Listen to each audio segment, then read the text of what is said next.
Supposed to level, right? Yeah, yeah. That's good that that's the first thing that's recorded. Fantastic. Yeah, so I hope you all leveled between sessions. You are all level 8 now. So feel free to Even resync. Bob's leveled. Sorry? Even Bob is leveled. Even Bob, yeah, he realized like 3 hours ago that he needed to do that. Even He did it. Roberto. So feel free to resync, and we're probably going to rest because it's almost time to rest for the night anyway, so we'll just heal everybody up. But who remembers what happened last session? Does anybody remember where we started?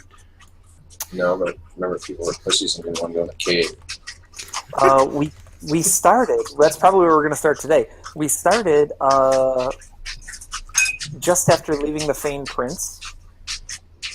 We discussed with the Famed Prince. He rewarded us. We took off. And he basically said, if you run into my thugs, show them this ring, they'll know that you're not to be messed with, and we'll leave you alone. So we went back to the fort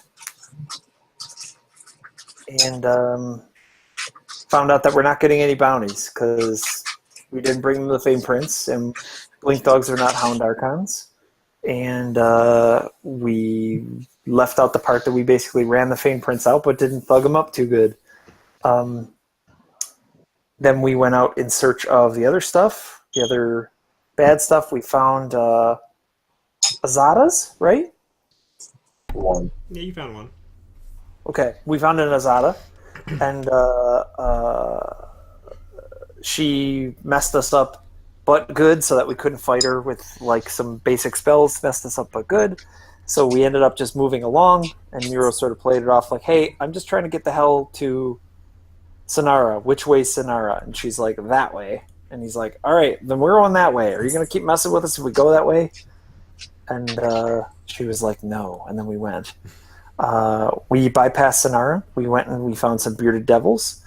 They had killed a bear? Owlbear. Owlbear. They'd killed an owlbear, and we were able to track them by the blood trail. They came charging in. Turns out that they love Roberto L. Zub's god, Magma Lord, and they are servants of Moloch, and they were sent to basically test him, and they basically let us know that a bunch of stuff that's going on after we defeated them. Did I miss anything? I think that was everything. I watched the recording yesterday, so you think I remember if there was more. But I think that was pretty much everything. Iwan did some undead raising. She's got new buddies now. Yes, true. Pretty sure that's it, though, yeah. So, She also got mesmerized by that Azada and almost went home. oh yeah, she told you to go home, and right. you had trouble determining what home was. Well, if you think about it,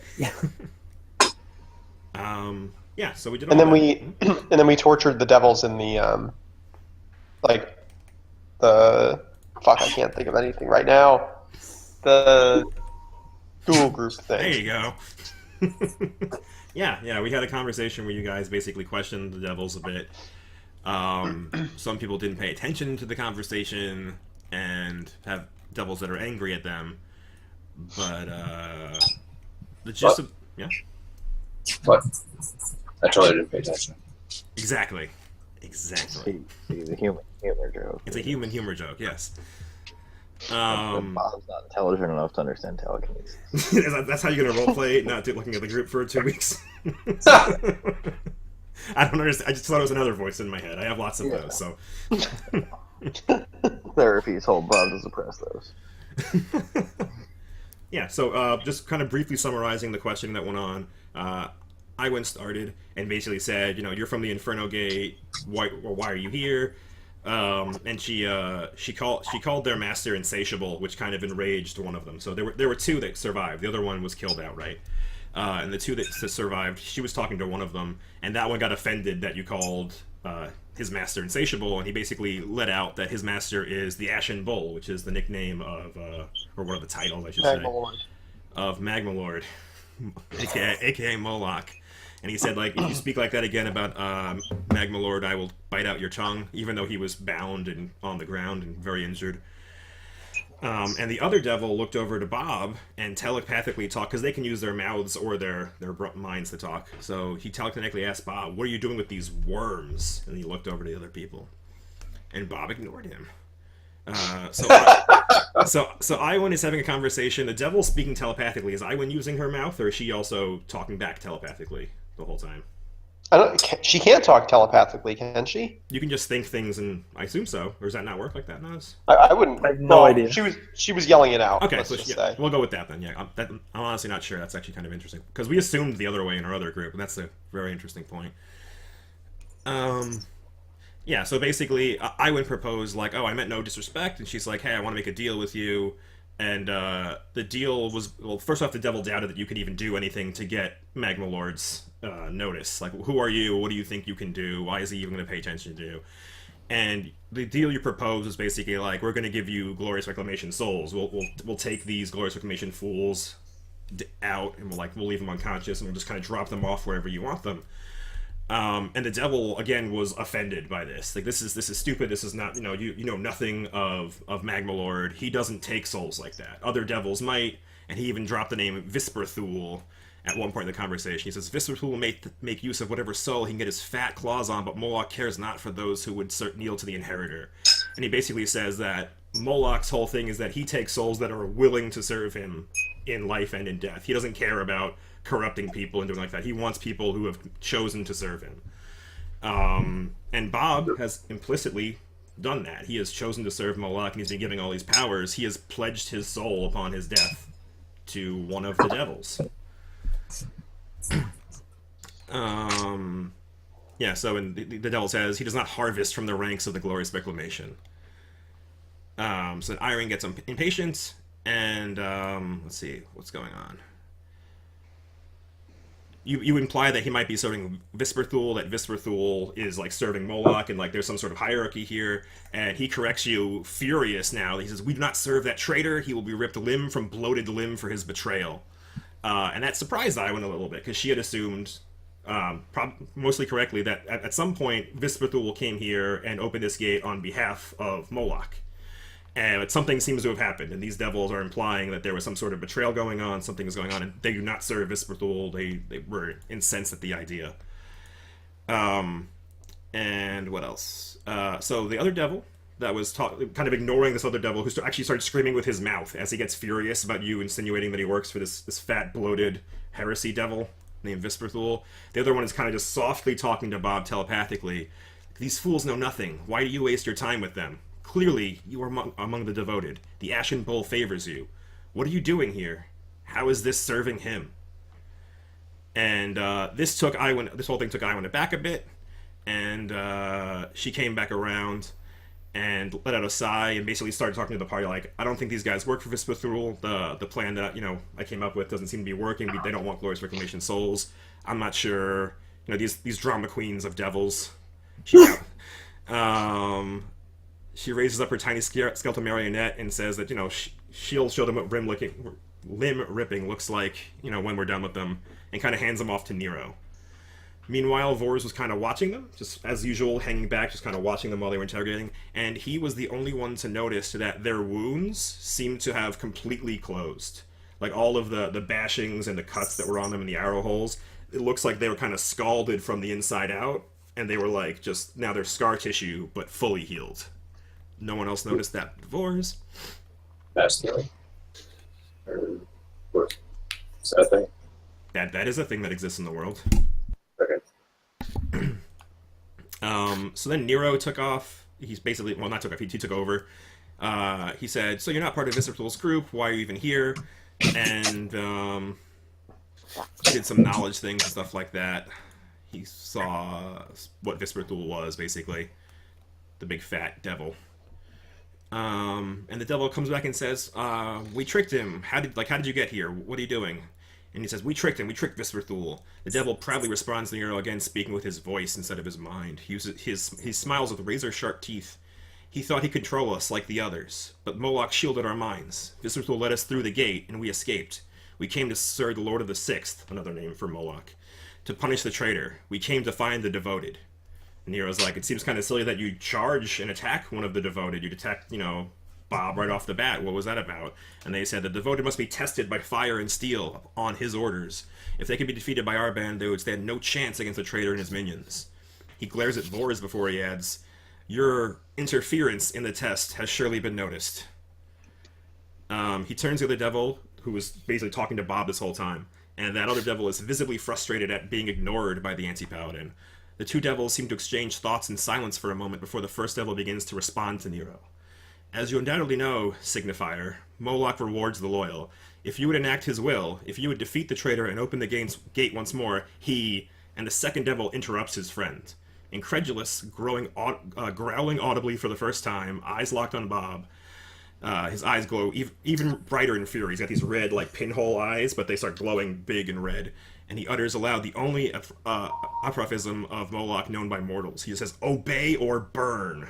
And directed directly at Bob and no one else, it falls on the ears of the rest of the party as not a threat, but like a fact. Like, you serve the Lord, obey or burn. And that's what happened on the group. So, Bob, someone was talking in your head and you ignored him, and then he shouted at you. All he said was obey or burn. And he looks furious. Yeah. Yeah. I mean, I'd prefer not to burn, I suppose. Is that what you said? Yeah. So he looks extremely like furious and incredulous at you. He's like, "So what are you doing here? What are you doing?" He's using his voice. Like, how does this serve him? Well, I'm, we're just having fun. He shakes his head and he looks at the other devil who chuckles a little bit, and he says, like, what is your goal? What is your aim? What do you know of the Inferno Gate? Would you like me to roll a knowledge check here? I mean, sure, if you want. I'm curious what Mike actually knows about the Inferno Gate. Go ahead, roll a knowledge check. Nothing. Mike knows nothing. Pretend. Go ahead, roll a knowledge check, yeah. Yeah, so you know nothing about how the Inferno Gate actually works or what it does. When I said Mike knows nothing, I actually meant Bob knows nothing. Oh, I thought you were talking about, like, Mike the player hasn't paid attention, has no idea. It's a joke. Like, I don't believe you. I don't So good at role playing because I'm also an idiot. Moral. Yeah, so Bob doesn't know a whole lot about the mechanics of the Inferno Gate or the delicate interplanar magic that it involves, but you do know the bare minimum, which is there, and the party's also talked about it in your presence, so hopefully some of it is stuck. But basically, Thanks to also explain to us how it works. Yeah. Like, not shut it at least. Yeah, but again, I have no idea how much Bob has absorbed about that. But there's a portal to hell, to Malabauge, which is Moloch's part of hell. And Moloch is Sounds like it's like neighborhood in Santa Monica or something. I agree. It's Malabauge or Malabauge. I don't know how to pronounce it. Malbauge. Malbauge. It's like, looks French. It's a French word. It looks like it. But anyway, Bob. So there's a portal somewhere in the forest, in a prison. Nero told you the story that he remembered. Some prisoners made a deal with a devil, opened a portal to hell, and it never closed. Like, they didn't read their deal carefully enough. The portal never closed. So devils have been coming through for decades or centuries. That's what you know. So what would you tell him? It's where the demons come from. And he looks devils. He's incredulous. His eyes are just furious. He's like, you serve him and you know nothing. Well, as long as he's being served, I suppose. He looks like he completely taken aback by all this. He expected you to know more about what was going on. He said, what do you know of the traitor?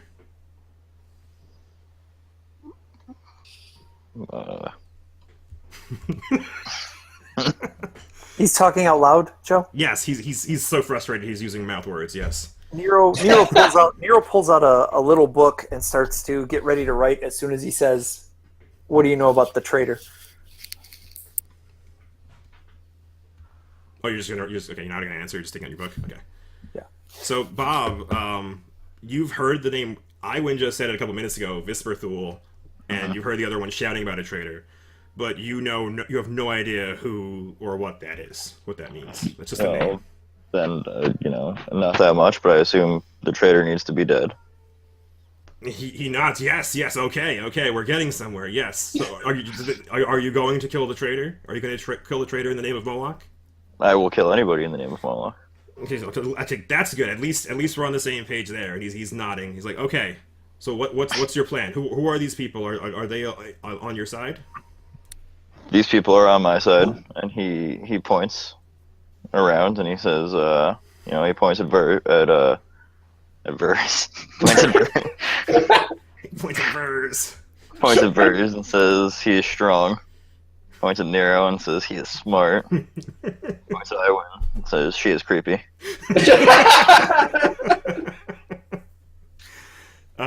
Both of the bearded devils look over the people around here. Rosalago's around. Probably still would be invisible unless somebody requested his presence, so I'll just leave him there. But yeah, so the devils are sizing everybody up, and Devil 2 looks back at you and says, "What is your goal? And after he is dead, what is your plan for the Inferno Gate?" Keep on killing. I don't have a plan for the Inferno Gate there, bud. You call him Bud. Devil 2 begins talking. He will continue talking, and he basically says, Moloch wishes it open, as it was before. Well, I don't have a problem with that. Good. And he says, do you have... He looks at you, begins asking questions. Do you have any idea how to? And then thinks better of it. He's assessed that you do not have any idea how to. I might have an idea. And he looks over to you and says, "Oh, and what do you know? He said you were smart." Well, what do you know? Because anything you know might help me enact Moloch's will. Beer Devil 3 starts talking again. He seems much more level-headed and was talking with you before he was interrupted. And he says, we know little about the gate itself, but Moloch has told us to find ranks of the devoted who will be able to help keep it open. And he basically says, Visperthul betrayed Moloch, and has taken control of the gate for himself. It's believed he's trying to start an army of devils for his own purposes, for his own use. Seems like a bad idea. And he nods. He says, the portal used to be open and free to pass either way, and now somehow Viscertool has exercised control of it and can either block people going through or charm or coerce people who come through. So he's been taking devils from Moloch's armies and stealing people. Bob starts playing with the grass on the ground.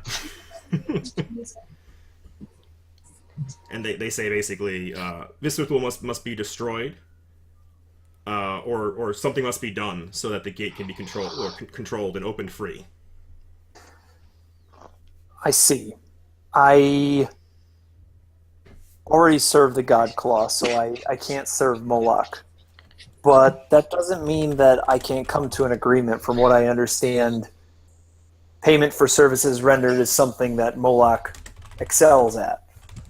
Yes. Moloch rewards the loyal, even if they don't only serve him. Fair enough. We should be able to work something out. And look, at this point, our interests are all aligned, right? Like, the Glorious Reclamation are out there, their numbers are going to grow substantially, and it's only a matter of time before they come to shut the portal down. So, like, we're going to keep it open, and we're going to use it to beat them back. Okay. Yes. Both Bearded Devils nod in approval of this. This seems like in accordance with Moloch's will. So if Visperthal, when Visperthal bites the bullet, like who takes his place? Who who do we bargain with next? They don't seem to know that. They seem to believe that Moloch inferred that you would be able to control the gate somehow. That they assumed Bob would know, but it appears as though he doesn't. What are you looking for? Looking for Raz. Vors is listening to these people talk in the open like this, and it's just like thinking to himself, "What the fuck, guys?" Rosalago is there. Let's see if you notice he's there. Yeah, you notice he's there. He's invisible, but floating around, flapping his little wings. I would assume that our patron, Lord Fex, is probably the one who's trying to control the gate. I would assume that's probably why we've been sent on this task, is to gain him control of the gate. He's not a foolish man. He's not going to oppose Moloch.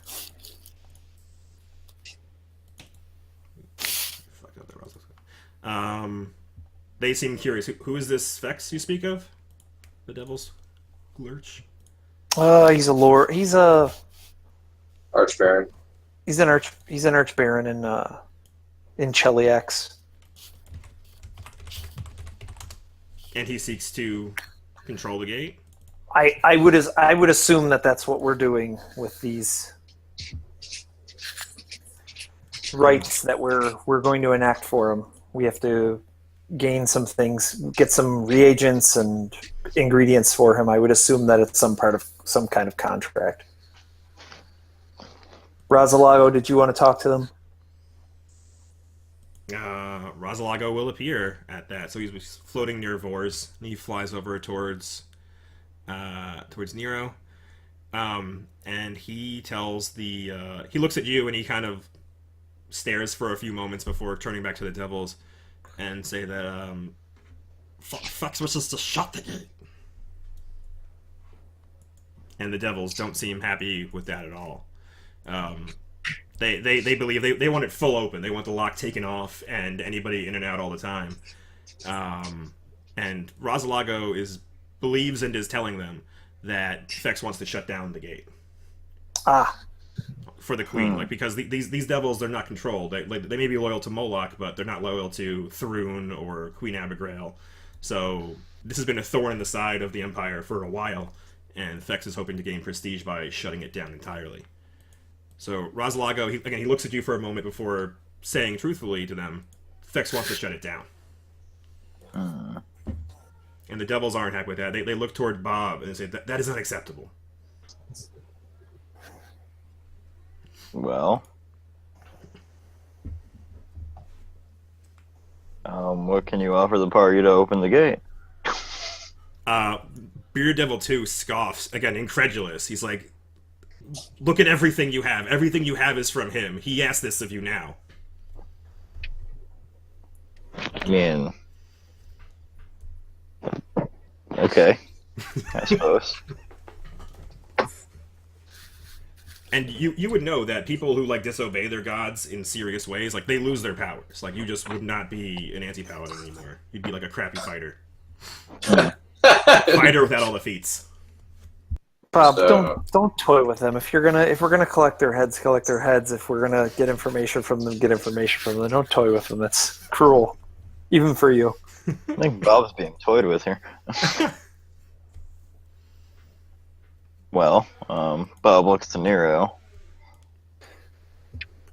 of House Nero. And what? Yeah, he doesn't say anything. He's just waiting for an answer. What is the question? Are we gonna tear off their heads or what? But Bob's not saying that. We'll see what we can work out with our patron. Why don't you look to support us when we get to the Inferno Gate? Either that or we can collect your heads for the bounty.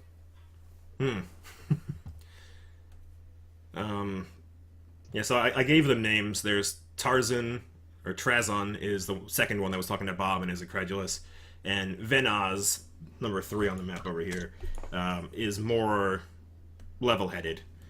So Trazon is again, he's just incredulous at Bob. He can't believe that a servant of Moloch is being this disrespectful, messengers directly from his god telling him what the god's will is, and he's this is like a joke to him.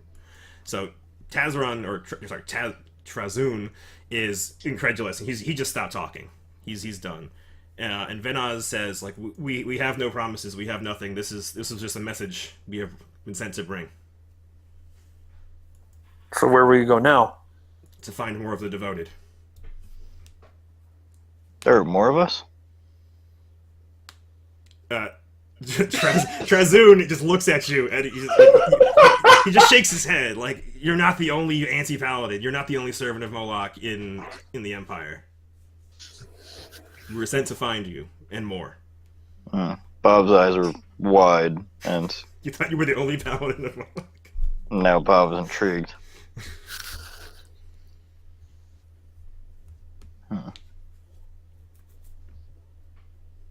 All right. All right. So what are you guys gonna do? Well, you're telling me that there's like a whole other group of people that are just like me. You are one servant of a god. Like there are many servants of your god. Yes. Like did you not? Does Mike not know that? I'm confused again. Well, no, I mean Bob didn't know that. You came from a church. Yeah, but They sent you to Cantaria. There was a church full of people like you. they weren't like here. It's true. They were not here. You got me there.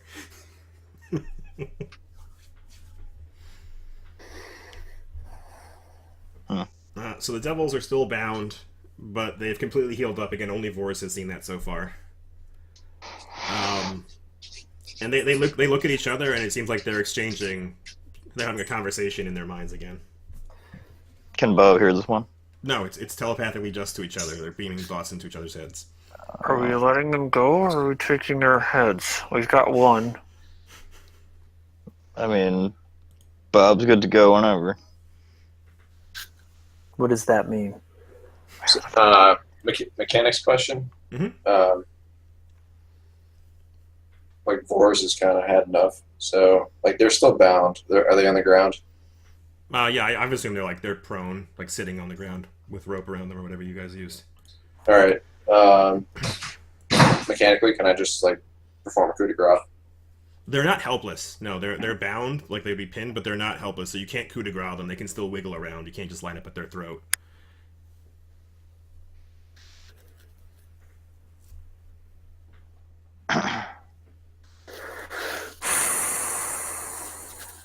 See, I guess I don't know. Hmm? Vor's is just gonna kill him. Like Vor's just draws the bow. All right. Is everybody also getting ready to murder? I'm not gonna stand in the way. They're not gonna help us. I mean, they might as well be fodder for us. All right. Yeah. Who is ready? Like, I'm confused. Are you murdering them or not? Vor's walks over into a flank and draws his bow, and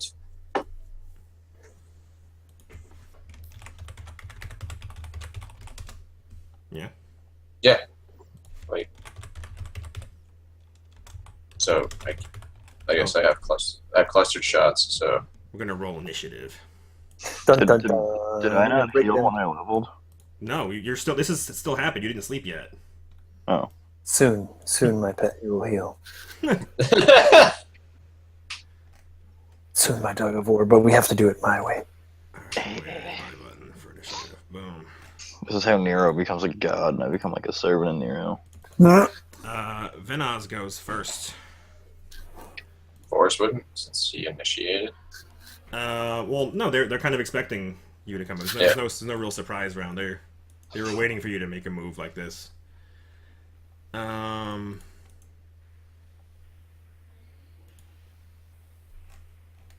dun, dun, dun, dun, dun. How do you? Dun dun dun dun. Dun, dun, dun, dun. I don't have music prepared for this, but I'm just gonna. How do concentration checks work? D20 plus your 15 plus double the spell level. That's gonna be rough. Let me see. 15 plus. Got it. Alright, yeah. So this one is going to. This is Venaz. He is going to try to cast defensively. And an 8 plus a 13 is not enough. So he loses his spell. You see him try to cast a spell and he fails. Redford.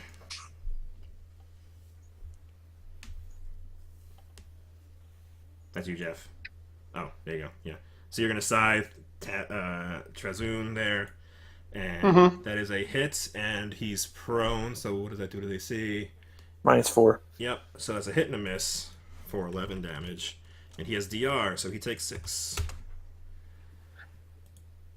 I win. You get to go. Okay. Iwan's gonna. It's weird. Where's everything? Let me try syncing again because I just saw everything and now it's like now I see like 3 spells. It's weird. That's better. But there's a bunch, so just give it a second to pop up. Okay. Iwan's gonna do Bone Shaker on the same guy that Redford just slapped. All right. And that's what kind of save for me? Fort save? Nope. Takes 15 points, and you can bone shake it if you like.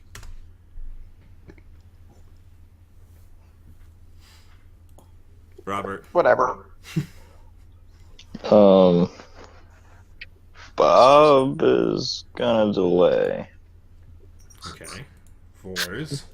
Bob doesn't know if this is a good idea yet. These are messengers of your god, Yeah. sent to find you and tell you this.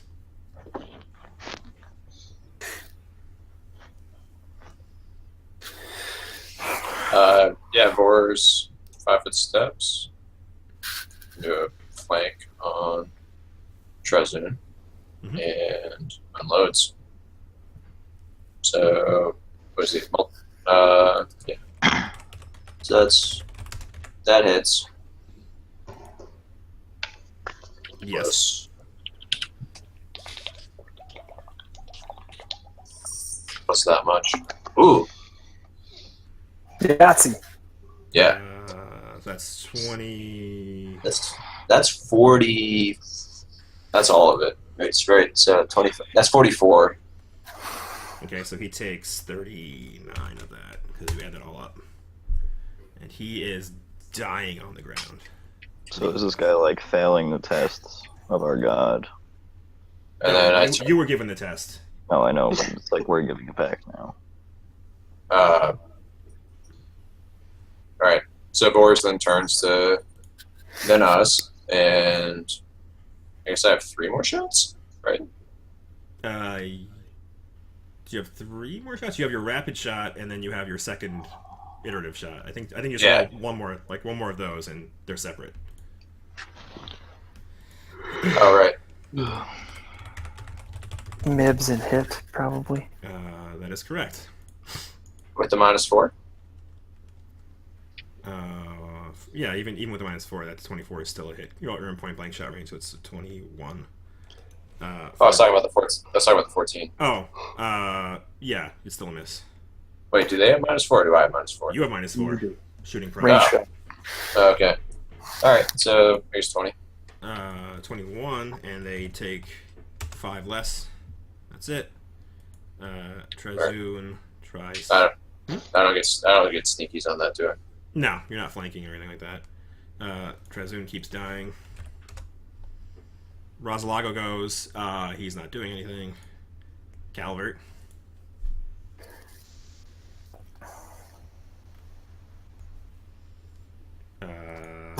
Those are both hits. For 35 minus 10 is 25 damage. Alright. Nero. Nero's just gonna heal Bob. Alright. Venoz goes again. And, yeah, he's going to fall over onto Trezun, and he's going to try to cast a spell again. And he's not going to cast offensively this time. He's just going to cast. So he provokes attacks opportunity from Calvert and Bob. He's falling on his friend, doesn't he provoke? Boris too. You're not even in range. He's just falling over onto him. Okay. Well, you should do something about it if you're not cool with it, Bob. Should say Oh, something. no. So Calvert and Bob get attacks of opportunity if you'd like to take them On this guy? on Venoz. I'm kind of assuming that the undead doesn't have the feat to do that, right? Attacks of opportunity, everybody gets one. Unless you're Oh. a zombie would be staggered. Is he a zombie? No, he's. I don't remember. I think he's skeletal. Then he should get attacks of opportunity as far as I'm aware. Okay. That's a hit for 15. Hmm. He's still alive. Bob, are you taking a swing at him, Bob? Nope. Okay, well, then his spell goes off. So he shouts magic words, and they both disappear. Does he? Did he do well enough with taking the hit? Oh, there you go. That's the point.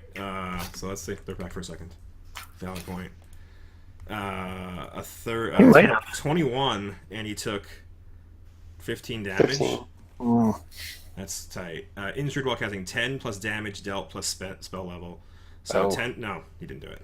So no, then he failed. He fell on his friend and shouted words of teleportation magic, but was too hurt by Calvert to do anything. And we're back to Redford.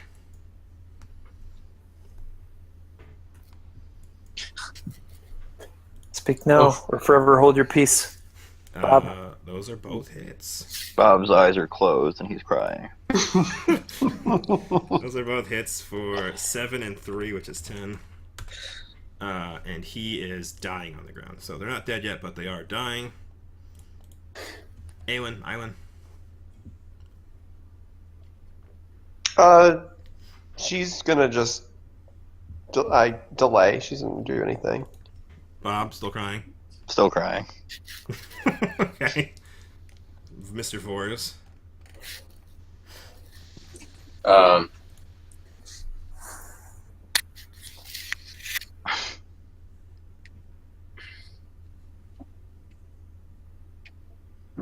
damn it.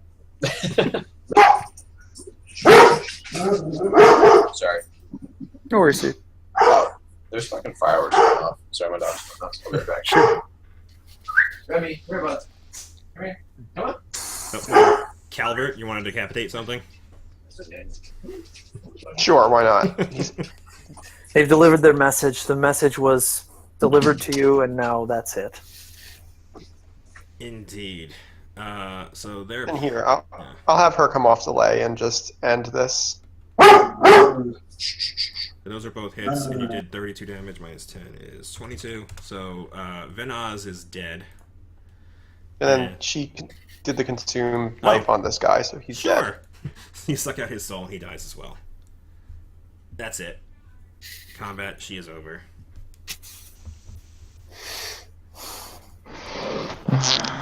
Yeah, sorry, Joe. I totally forgot that with the Pex has us closing the gate. I couldn't remember what it was.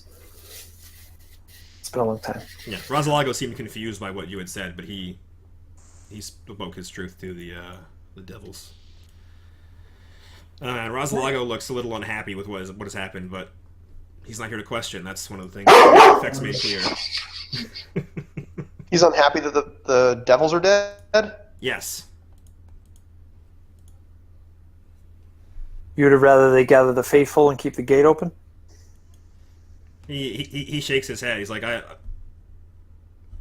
Moloch is the general of Asmodeus' armies, and he shakes his head. He's torn between serving his master and like the king of all devils, the prince of all devils. Well, I think Fex, if Fex wants to make a deal, he'll make one. And no one needs to know of this. Do the Rosalago. He looks at you quizzically, like, what do you mean? If this makes you uncomfortable, you don't need to follow us. Only more will come. He looks at you with his unblinking insectoid segmented eyes for a moment, doesn't say anything.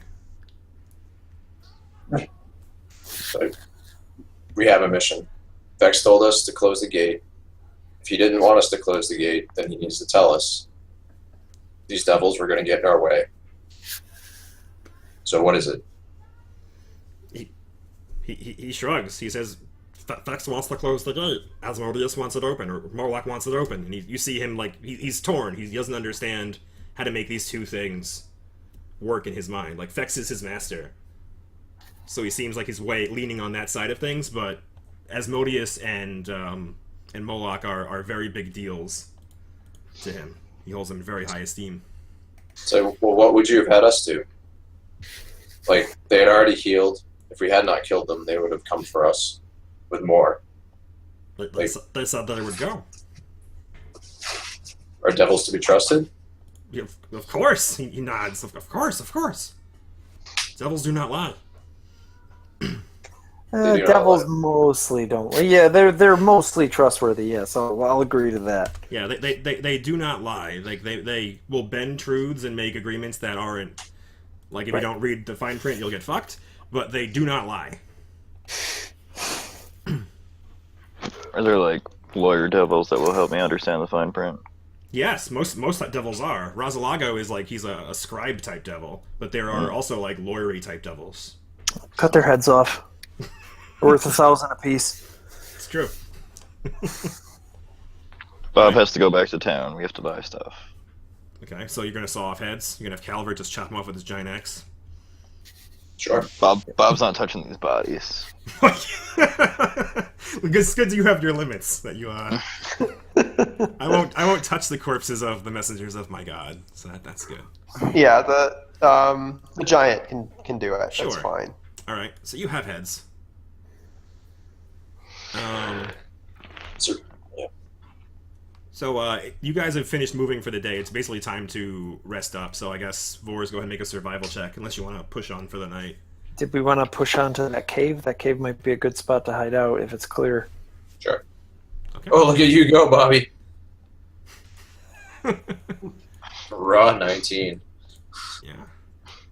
I'll cut you and move you over towards that other map again. Which one was that? Beast Carcass. Beast Carcass.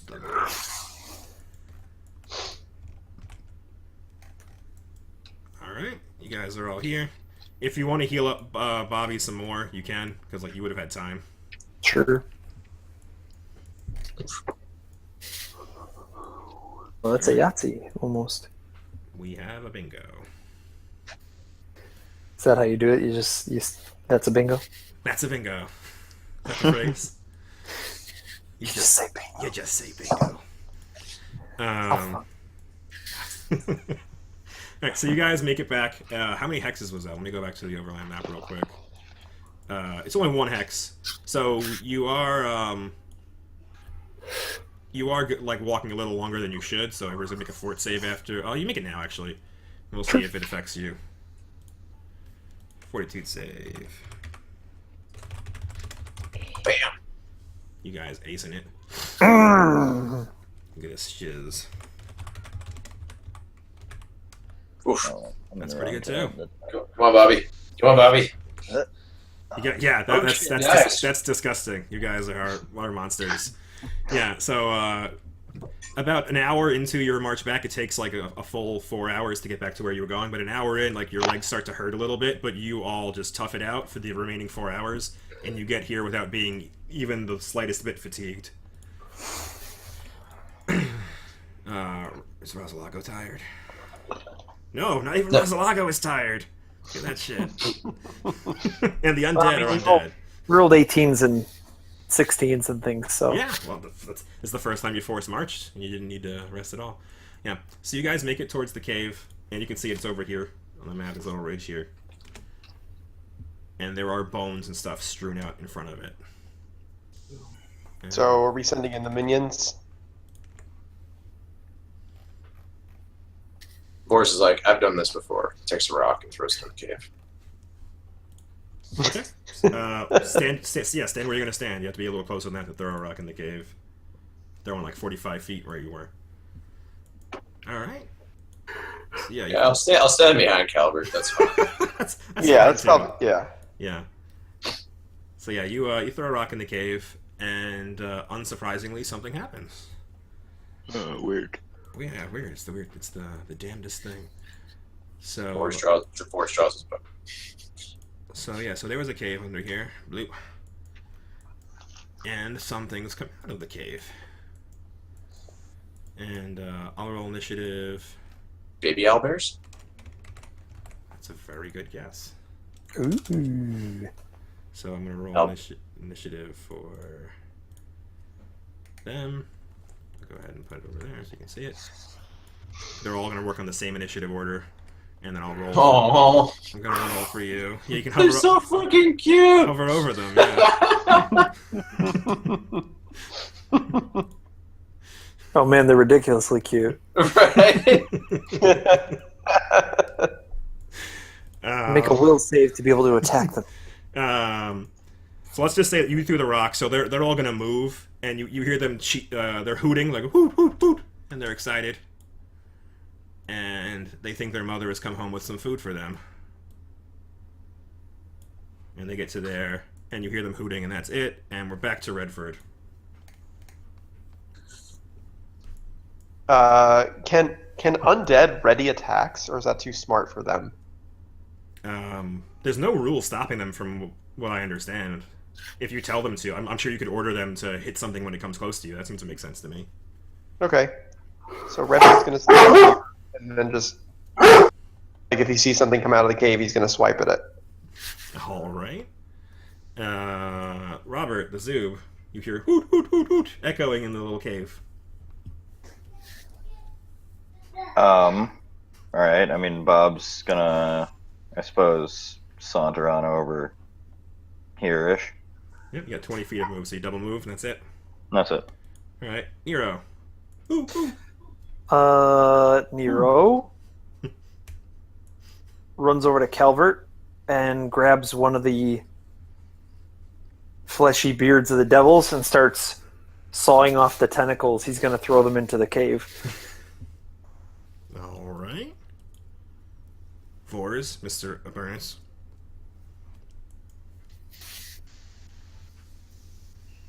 Muted. I know. My dog's still barking. Fireworks are a bitch, yeah. Yeah. So Chris doesn't want to do it, but Boris is just going to step up and shoot them. Disassociating yourself, that's good. Yeah. Yeah. So you see the little one in front, the littlest of the bunch, Owlbear Cub 2. He looks quizzically, and he's still hooting and confused. And you can take your shot. If you move, you only get one. A 26 is a hit on a baby owlbear, surprisingly. And you hit for 15 damage. And it takes an arrow, and it's still standing. Hardy little fucker. Yeah. Yes, it is. And, oh, you get one more damage because you're within 30 feet. And you hear it cry out, and it starts, like, squawking as the other ones behind it continue to hoot. Iwan. Boris just says, just put them out of their misery. Like, they're going to starve. Just end it now. She'll come over there and, I guess, do Bone Shaker on the one that's in front. Bone shake the tiny owl bear. Wait, how tiny are the cubs? They're medium-sized, like, so... They're probably still taller than Yeah. Iwan. Yeah, I'd bet on them being bigger than Iwan, for sure. Fort save. Hoot, hoot, hoot. Nope. 20 points of damage. That one is barely standing, but still alive and considerably angry. Are you going to bone shake it? Like, move it somewhere? What happens No, if you that's bone alright. shake stuff like into like another like NPC or character? I don't think I it don't says think you can. Yeah. Just imagine shoving them into something, so it'd probably push them around a little bit, but they're not going anywhere. Okay. Calvert. Step up, bro. He's just gonna. He can't fit in the cave, presumably, so he's just gonna ready his attack the same way Redford did. All right. The owlbear cubs are going to go now. Yeah, so the one in front, and it's hurt and squawking, and it's starving, so it's going to try to come outside. And then Redford and Calvert are going to get their attack. So it's charging at Vors, who is the one that it saw shoot at him. So yeah, that's a hit for 9, which is enough to kill it. Or knock it on the ground, at least. It's bleeding to death. The one behind it is going to just charge over it. A little braver now, so I'm going to charge at Vors, the arrow shooter, and Calvert gets his attack off. Let me move the littler one over here, just so I can... Woof. That's going to hit for 11. Yep. And then it's going to get one claw on Vors. I guess the bite, it's hungry, so it's going to bite. 4. So it's biting at you with its beak and hits you for 4 damage. And the last one is going to come out like this, and he is going to also pick Vors with a bite. He can't actually charge, he had to move, doesn't matter, he rolled a 2, So that's it for the Owlbear Cubs. Redford. Slicey. Is he flanking with Calvert? Yes. Yes, he is. So a 19 and an 11, though that is a hit and a miss for 13 damage. And Robert, the Zoob. It's your boy. Well, Bob's going to swingy at numero uno. Alright, yeah, numero uno. Easy to hit, he's charging. I gotta click myself first, eh? There you Yeah. go. Oof, 19 out of 20. That's a 34 is a big number. For 22 damage, and that second one is a miss. It was close, but a miss. So 22, and you get your fire damage. Oh, yeah, forgot about that. Yeah, you forgot about all the things you can do. 5 more damage, and that one is still not dead. It's bleeding to death on the ground, though, but not dead. All right, Nero of House Nero. What do I know about owlbears? Are they worth anything? Are they good eating? Are they ravenous monsters? What are they? You can make a knowledge check to see what you know about them.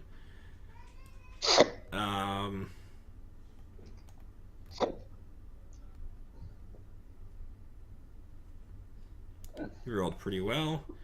You know that the history of owlbears, it's believed that some crazed wizard made a few of them as an attempt in like mixing animals together, and they got loose and just started reproducing like mad. You don't believe they're good eating. They'd be as good as a bear. They have kind of tough meat. Not that great. I don't think they're worth anything. Let's see. You know, if you find their eggs, eggs are worth money, and let's see. Oh, yeah. Apparently, juvenile owlbears are worth money. You believe? Make an appraise check. Okay. You know that they are worth money in many city markets. Like the young ones and eggs are worth money. You think they're worth about 3,000 gold a piece, and Okay. For juveniles, and eggs are a bit less than that. But yeah, if you can take them alive and sell them in the city, they're worth 2 grand a piece. Okay. So knowing that, Nero's shouting, "Stop! Stop, you asses! This is our ticket into Sonara. Stop!" Are we just gonna accept that as fact? No questions. Are you gonna do anything on your turn, Nero, other than assess the situation? So the first one's this owlbear one is down and bleeding. Yeah, 1 and 2 are both on the ground bleeding to death. So he'll cast Stabilize and just stabilize whoever he can. Okay. You do 1 in the front first, and he's not bleeding to death. He's unconscious now. So you watch as Nero runs over and touches one of the owlbears with his hand and stops it from bleeding. He casts a spell, moves over and touches, so Owlbear Cub 3 doesn't maul him. They're worth a small fortune. Stop. And it's Vorz's turn. What better cover story are we going to have to get into Sonara than we're here to sell rare beasts that we found? Also, Bob wants money, so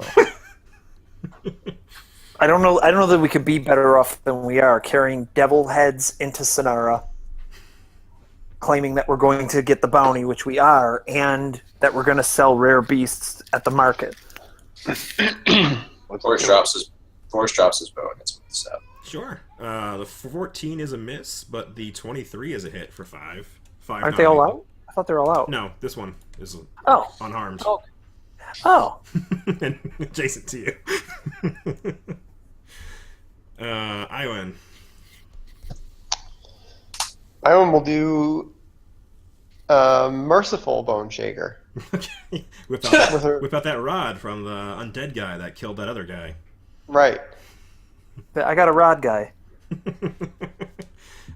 Fort save. Come on, baby owlbear. Oh, snap. Okay. No. He takes half. That's still 13 damage. And he doesn't get shook. Calvert. Calvert gonna end this? How smart is Calvert? Are you telling him not to attack?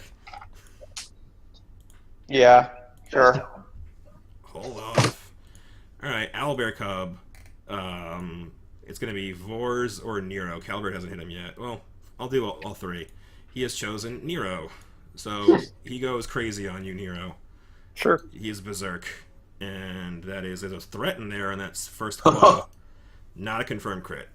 So let's see, a 24 is your AC, so that's a hit, and a miss for 9 damage. He bites you and claws you, and with one of his claws he tries to grab at you, and a 21 is he's grabbing you. So he's got you in one of his big bear-like claws, and you are grappling.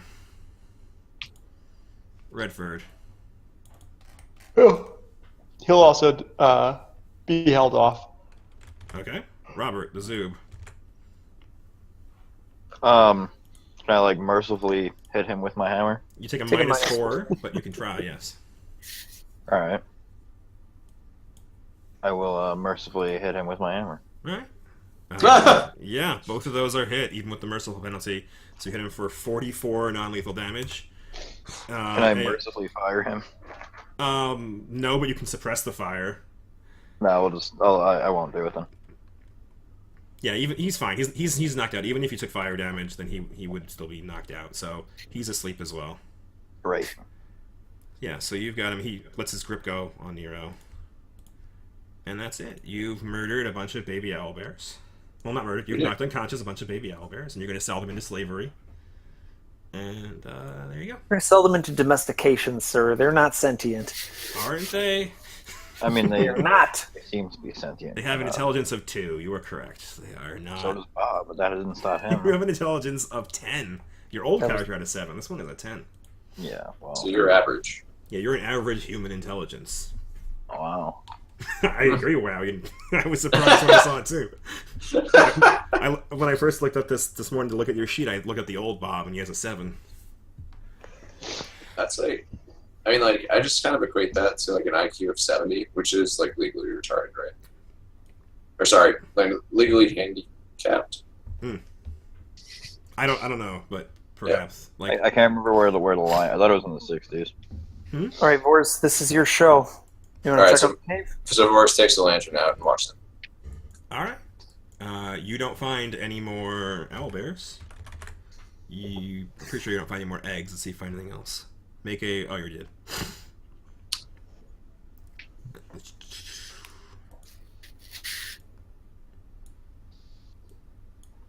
85 is the mental deficiency IQ. There you go. So yeah,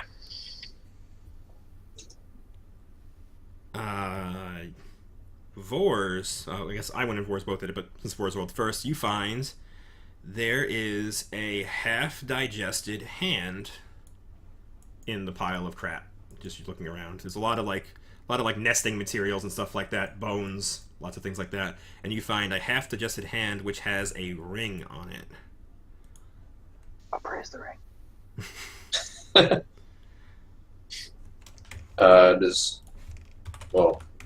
Do I have time to walk over there? I mean, there's nothing else is happening. You can do whatever you like. All right.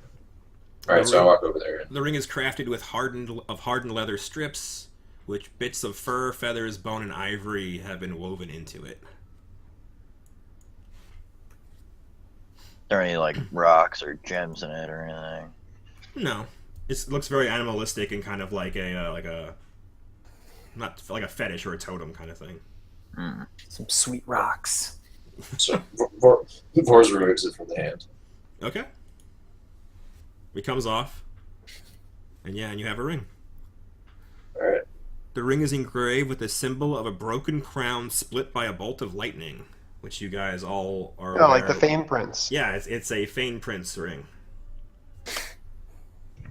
And I don't know if you remember, but one of the bandits you killed on the top had one hand. Oh, right. He was throwing spears instead of shooting a bow because he only And had he was one good. hand. He was good with a spear too. Yes, he was. He never got his name because the bear murdered him before anything.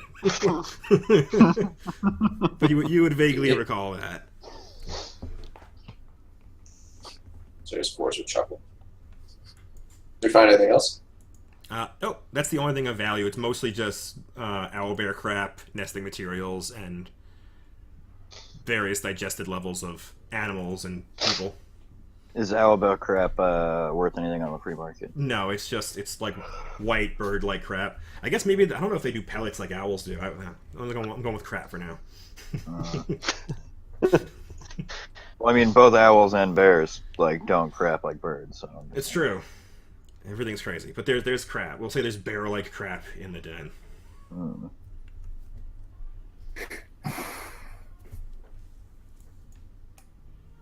So are we making camp? Fine. Nero will stabilize the other one, and then he'll try to direct binding the one that's only knocked out. Okay. Yeah, so they're all stable and alive, and you're just trying to bind them so they don't get away. Sure. How far away was the where the bearded devils? They're 4 hours away, you said? Yeah, like one tile of rough terrain, so yeah, like half a day away. Okay, so we need. Hey, Iwan, do you mind if I take Calvert for a minute? No, that's fine. You, with me. What do you need him to do? Because presumably Iwan needs to tell him. He's probably not going to listen to you. Just tell him to listen to me for the next 5 minutes. Does that work? Can you do that? I don't know, because I think you can verbally command your undead. So I think other people should be allowed to. I don't know if there's a special ability like that. So I'm going to go with yes for now. We'll figure it out later. It's fine. He's going to just take Calvert and he's going to cut the owlbear mom into strips so that it's not identifiable as owlbear mom, so that there's meat when they wake up. They're gonna smell her. That's fucked up, man. Eating forest is like, that's fucked up. Being fucking mom to the kids.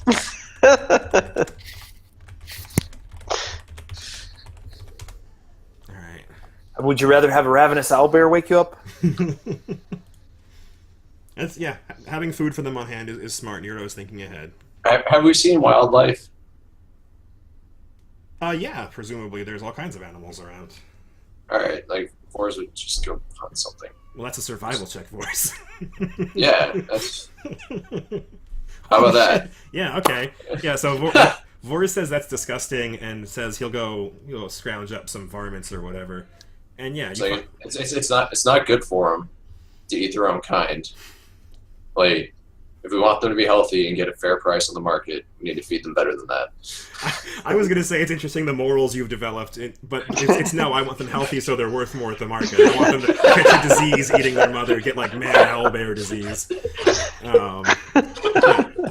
So Vors goes out and he, with a roll like that, you find pretty much anything you want. So we'll say you get like a good-sized deer and are able to drag it back to the camp. Right. That's more than enough to feed them for a couple days. I stand corrected on your prowess, sir.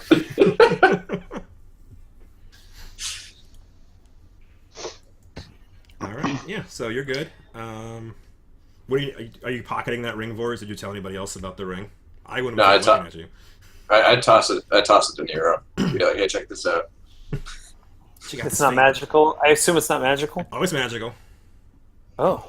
Vors wouldn't know what to do with that. Cast Identify and check it out. All right, you get like a plus 20 or a plus 10, I think, on your. Plus 10, yeah. Yeah, you know what this is immediately. So it's faint transmutation magic, and you believe this is a ring of swarming stabs. Twice per day, when the wearer is flanking opponent, he can use a swift action to deal an additional 1d6 points of damage on a successful melee attack on that opponent. This is sneak attack damage for any effects that reduce or negate damage. So it's basically plus 1d6 sneak attack damage twice per day. So only on melee attacks, however. It does say melee, but I would count Vors' snapshotty thing as a melee attack. All right, cool. Vors, this is disgusting, but I would clean it off and wear it if I were you. It should make you more able to hit a weak spot a couple of times a day. Why don't we give it a Bob? Vors is kind of good on rings right now. All right, Bob. Yeah, it'll work on Bob when you're flanking. Twice a day you can say, I use the ring. Another thing for Bob to remember to use. Yeah, Bob's great at remembering things. We could give it to the giant. At least the giant remembers things, right? I mean, Use the ring, you giant! Use the ring, dummy!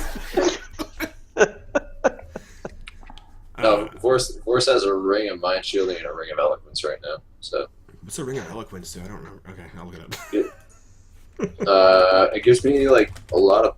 It gives me plus bunches. Languages and stuff, doesn't it? Oh wow. Yeah.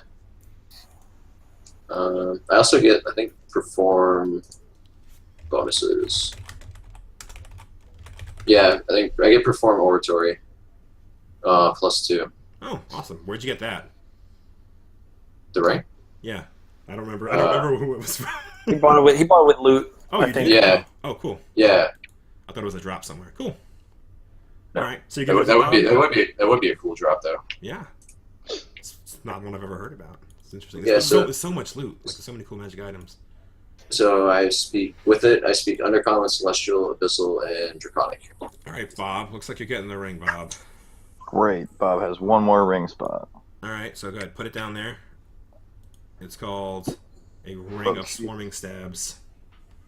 You can write ring of sneak attack if you want. Well, hold on here, bud. What?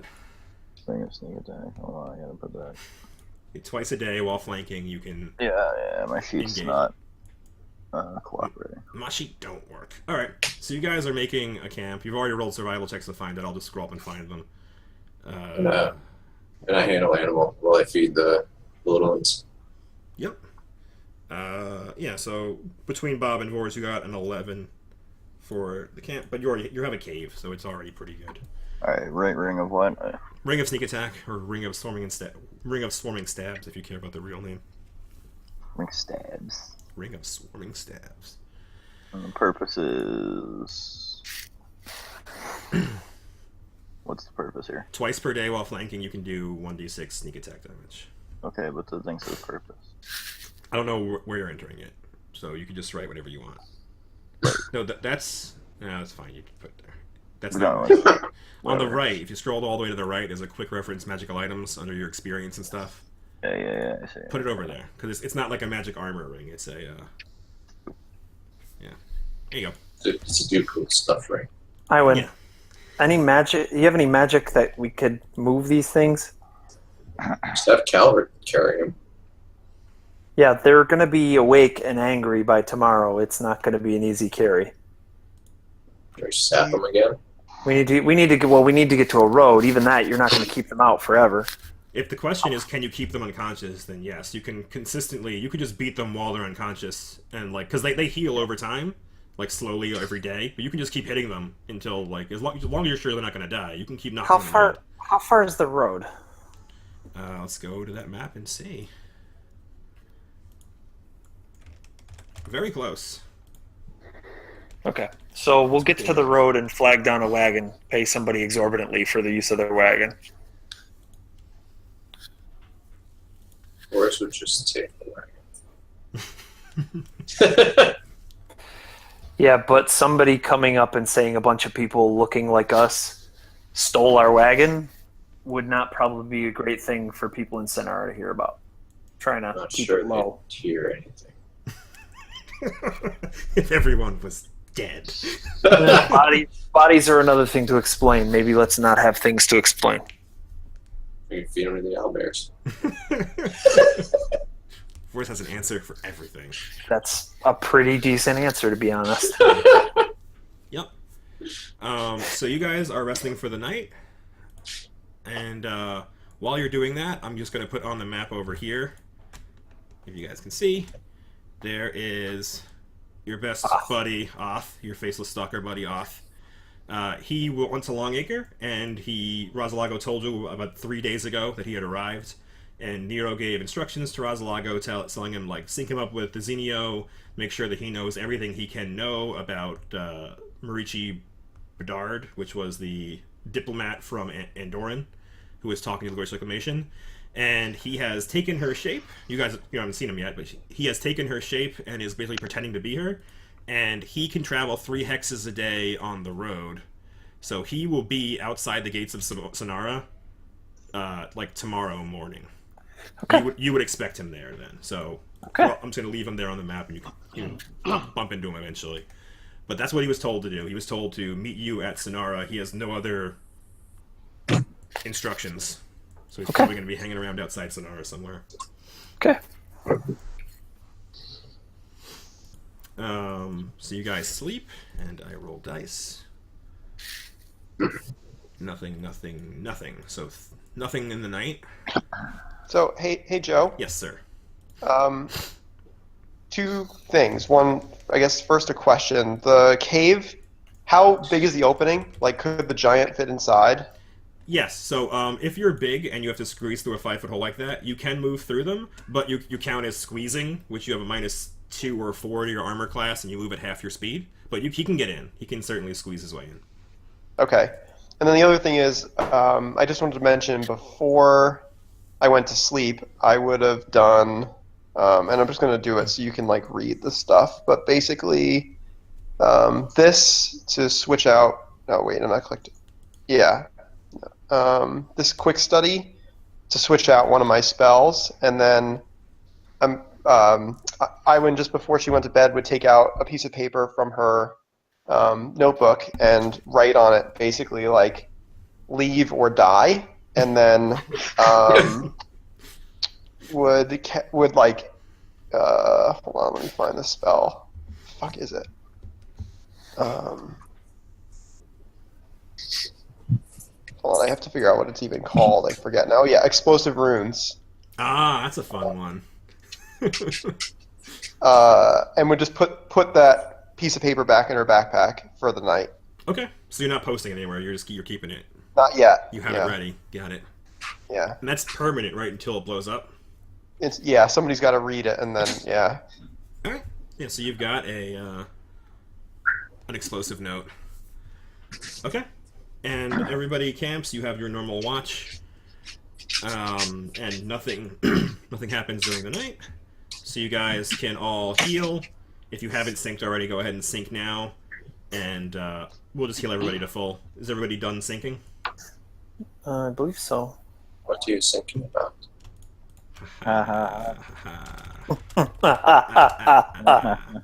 So you guys are all healed, and Redford and Calvert are all healed. And where's Iwin? Bob has 99 hit points right now. Yeah? Yeah. It's pretty good. It's too bad you didn't have one more. Yeah, I know. It's a milestone when you break 100. Meanwhile, my 16th level wizard had like 75. Glass cannon. Oh, pretty much. Well, he also had he was invisible and blurred and all kinds of bad things. So He also had a giant tree and a giant alchemist and a paladin standing in front of him. Other people stood in front of me. Probably 300, 400 hit points there. Yeah, for half the fights, I was playing a cleric wizard, and for half the fights, I'd be invisible buffing them, and the other half, I'd be blowing the hell out of everything. It was real fun. It's good times. Now we're back to level 1 in the other game. Ugh. Oh no. All right. All right. Yeah. So you guys, you're all healed. You're all leveled up. You get all your new abilities. Don't forget all your cool new spells you have, Bob. It's a standard action to cast, so you pass on attacking that round, but you can cast those spells. Yeah, well, Bob needs to go to a town and buy some stuff. Oh yeah. Yes. Okay. Is Bob a wizard now? Bob is almost a friggin' wizard. So Bob's not a wizard, but he was talking about being a wizard or a sorcerer, and he found out that he was supposed to have 2nd level spells last level, but didn't know because he didn't look at his sheet carefully enough. And he's like, "Look at all these spells! These are so awesome!" Like, yeah, you're like a wizard. Full strength to use a hammer, man. That's what it's about. No, he's got way cooler stuff. You shut up. It's like, have you seen this spell? I infuse myself with psychic pain and hurt people with it. All right, yeah. So you guys are good. I'm gonna take you back to the main map. I'm just gonna take one. Yeah. Just for the record, since we're going to Sonara, Iwin's leaving the undead in the cave. Oh, okay. And she'll walk out of the cave last and post her little note somewhere kind of like just inside, like not on the edge, but somewhere in here that would be obvious enough that when somebody came in. Okay. Smart. Oh, I had another piece of art too. Let me over here. You can click on this. If you right-click on that, you should be able to show handout and see another picture of owlbear cubs. And their mama in the background. Wow, they're even more adorable here. Yeah, there's a whole book called The Baby Bestiary where an artist took classic D&D monsters and drew pictures of the baby ones. and it's adorable. It's adorable all around. Oh my god! And And you guys want to kill all that? You're sick. Well, you want to sell them. I want them to be pets somewhere, sir. They'll live. They will be pets or they will be bodyguards. If they're trained animals, they will fuck shit up for people. Awesome. Yeah, so you're selling them in. So I'm only going to take this one. I'm only going to take the little one that you murdered first as, like, the avatar of the other three, but you have all three of them. I don't know. Like, pick number 3. It's cuter. Yeah, okay. I'm partial to the little chicken-looking one, but okay. Alright, so I'm going to take all 6 of you, leaving the undead here. And... So yeah, boars would like fashion litters or whatever. No, not litters, but what's the thing that like you just drag? So I don't know. Sounds like a good word to know, though. No, I don't want to look up drag queens. Are you sure? So I assume we get to the road without incident. Correct. Yeah, the road is fairly close to the cave, so you just drag them. They're heavy. I don't know how heavy they are, but like mama bear is thousands of pounds, so these are at least hundreds of pounds. So assuming we can get them to the road, Nero will basically, like find someone who's on the road and say, "Hey, we ran into a spot of luck. I'm not going to mince words with you. What do you want for your wagon?" And just buy somebody's wagon with all the goods in it, and yeah. Hey, so before we do this, how far away is Sonara from where we are? It is 1 tile away. So using a road, it's a third of a day to get there. Like how many? Is it like miles away? Like how far like is 20, each? like 25 miles. Yeah, each hex is 25 miles wide. Okay, never mind.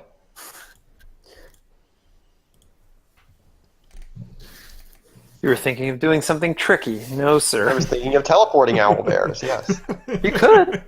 25 Yeah, but miles. it's like, I think I can only go like 700 feet. Yeah, dimension doors and teleport. Oh, you're saying dimension door teleport is, yeah. Yeah, teleport's miles. That's fine. Right. Yeah, but I Teleport can't would do do that yet. Not yet. All right, yeah. So is everybody okay with Nero's plan, which is basically wait on the road to see if a wagon comes by and then try to buy out the guy's wagon?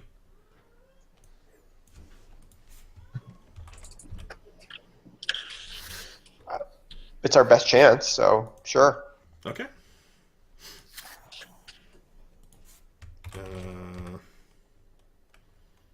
All right, yeah. So there will be a wagon. It is called a litter. I was right. A layer? Litter. Litter is like a dragging tool for animals, for dead animals. No, it's like so like first responders, like or like if you're like out hiking or whatever, what you do Break a is leg, yeah. yeah, so you'd like take like 2 like pieces of like 2 like branches, and then somehow like I don't know, make like a cloth like support in between them, and then whoever's like healthy will hold the 2 like on either side of their hips and like drag the other 2 ends. One end drags, and you have the 2 lashed together at the top that you can carry behind you and drag the person, so you're not jostling them as much. Okay. Yeah. So you're setting up 3 of those for the owl bears, and Bob's dragging one. Who else is dragging one? Boars. Probably not the gnome. Is Nero dragging one? I mean, I'll try. Are you struggling with it? Boars could probably double up. Oh yeah, they're hundreds of pounds. Nah, son. Whatever. Let's, whatever we have to do to get them to the road. We spent half the day getting their asses to the road. Yeah, I was gonna look up what Nero's dragging speed was, but I don't care. If there's, can we wake him up and just force march him? No. Are you, forced march a wild animal? How I got far away? handle animal now. How far away is the road? Could I teleport them to the road? It's a couple miles. It's not hundreds of feet. No. Okay, damn it. But yeah, you're going to be dragging them through a mile of forest. And Right. you guys do it, and Vors and Bob don't seem to have much of a problem with it. Nero struggles for most of the time, and he's behind everybody else, but he is able to do it. And When we get to the road, I walk up to Nero and just like clap him on the shoulder and be like, "There you go, buddy." all right. I'm exhausted. So you're camping on the road, and it takes a couple hours for a wagon to actually show up. But a little after the middle of the day, so it's after lunch, maybe like 2 in the afternoon, a wagon is coming out of Sonara, and it is loaded with a bunch of wheat and other like foodstuffs. And Nero flags them down, and you say what? We ran into some bad luck or good luck, as whatever you want to call it. I could bother you with it, but I'd rather buy your wagon and whatever's in it.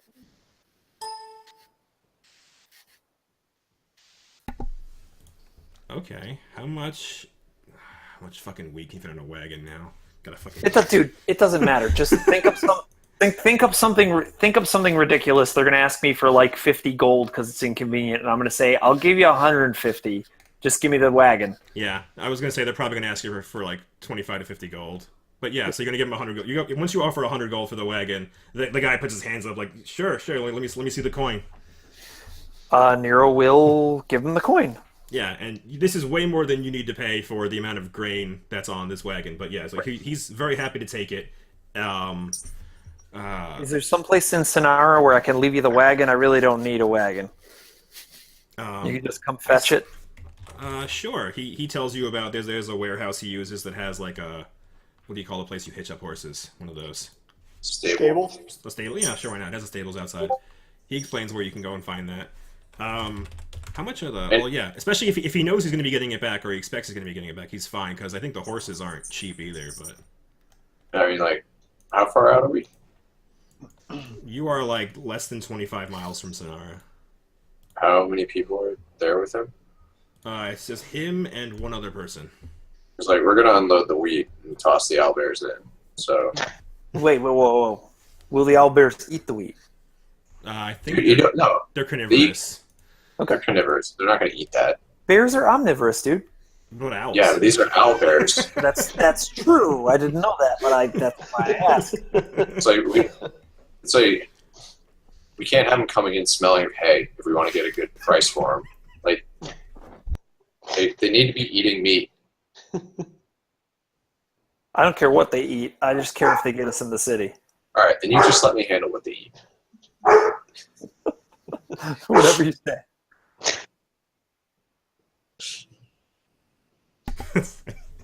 Okay, so you guys, you're dumping the hay and you're loading up, and you can tell that this guy is either a farmer himself or he's related to farmers, and you can see that he's confused as you bought all this hay and you're just dumping on the ground. But once he sees that you're loading up owlbears, he kind of nods, and you guys are in a different class of the economic stratosphere than he is. Okay, yeah. So he says he'll well, are you going to offer him a ride back to town, or are you going to leave him here to walk? I mean, if he wants a ride. Do you want to ride with the owlbears? Sure. He seems a little concerned. Like, are they safe? Or it's just like, how about you just drive the horses? You know, like, I'll ride on the cart with you. Okay, so now you're paying him 100 gold to drive the horses back to Sonara. Pretty much. Yeah. Okay, he's perfectly happy with that. Yeah, he seems this deal is amazing to him. So yeah. Do you happen to know anybody who might be in the market for owlbears in Sonara? He shakes his head. He says, "No, I trade grain. I have no idea." So that survival check is basically just for is like, I guess it should probably roll perception too. Yeah, just like looking for game and birds or whatever, and whatever he sees, you just like stand up on the cart as it's just rolling along and just like shoot it, and then go pick it up and like toss it in the back with the owlbears. Yeah. Because you're on the road, you're not actively hunting stuff. You don't see a whole lot of like other things, like you don't find deer and stuff. But there are occasionally birds, and just as kind of a show of skill, you plink them out of the sky and you hop off the wagon, you go get it, and you throw them back in there. Some of them are kind of meaty, not a great meal for an owlbear, but you're only gonna have to feed them for another couple hours anyway. And they're still unconscious, so. The guy and his compatriot they're a little worried about the owlbears, but once you say they can sit up front and you guys will basically just hang out in the back with them and make sure they're safe. He's totally... No, Vor's sitting up front. Oh, Vor's is up front too? No, he's not gonna like let him like drive, like try to escape on the cart with the. You got owlbears and you're in the cart. Yeah. He's gonna be watching. He's gonna be watching him closely. Okay. Well, they don't try anything funny. They're getting an amazing payday for the kind of shit they do.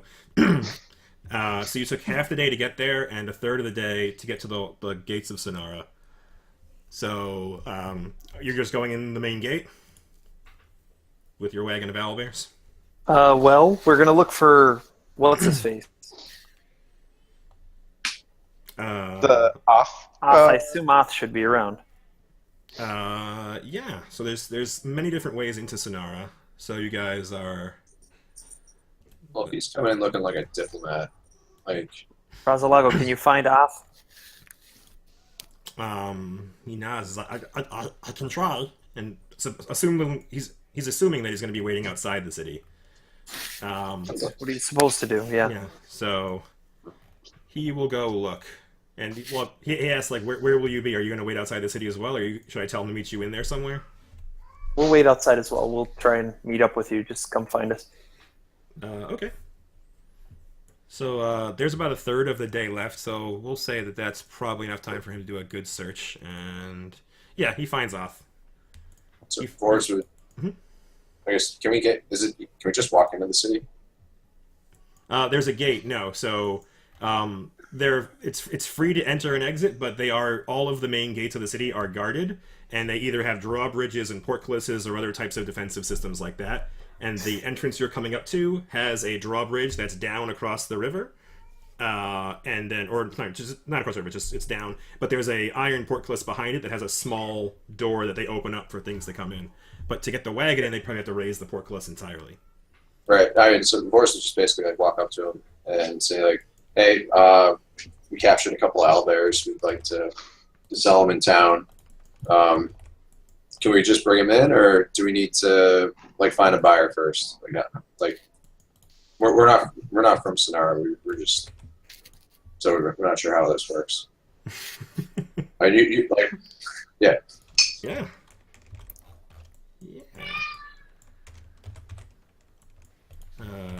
Badoop. New map. Let me know when it's loaded.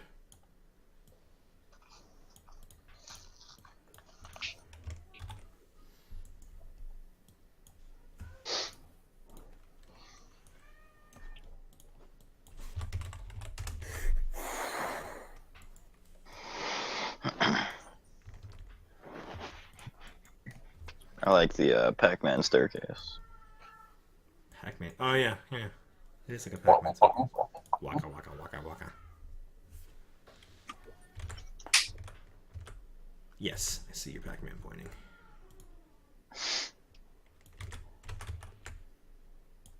Alright, did it load? Hey, look at that, guys. Still going. There's a Hound Archon. There is a Hound Archon. Mine's still loading, so Alright, take your time. just stuck Oh, on yeah. 9 of 10. There we go. Alright, yeah, so you guys are here.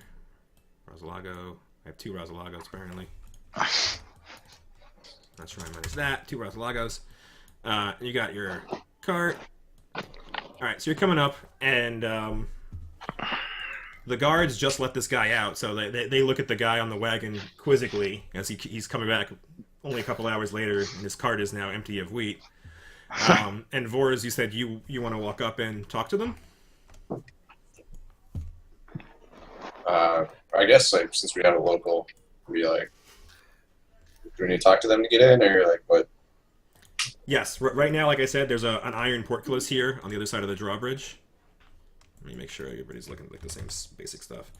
There's an iron portcullis which is down, and it has a small metal door that could be opened and closed. But to get the whole wagon in, they need to lift the entire thing. So yeah, you need to talk to them, and they're going to want to question you, presumably. Do we see the and Hound Archon? Presumably, we would have like thrown a cloak over Bob's armor or like stashed it somewhere. Question mark. Bob, what did you do with your armor, Bob? You just put a cloak on top of it or something. Is there like a tarp in the thing? Okay. So you just cloak up. Do we see the Hound Archon from where we are? You do. He's looking over the edge of the ramparts in the center with a bunch of Knight Inheritors. I'm trying to remember from before. Do they like they recognize evil, but do they have to see it, or can they like are they able to recognize it in other ways? Like, are we shielded from? Do we think we're shielded from? You're wearing his angel scrutiny? skin. You're wearing angel skin. Yeah. You shouldn't detect as evil. Okay. Yeah, I think Iwan's wearing angel skin, Bob's wearing Yeah. angel skin, and Boris has a ring of mind shielding. And I'll talk Othin if he needs it.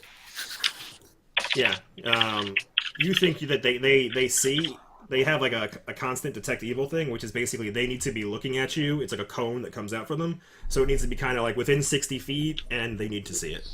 Okay. But it's always up. Yep. Yeah, Boris is confident it's not an issue for him. Okay. Yeah, so, and as you get close, you can see lots of different figures over the ramparts, and you can hear lots of bustling behind it. And notably, you see two large, like, ballistas that begin training on you and the wagon as you approach.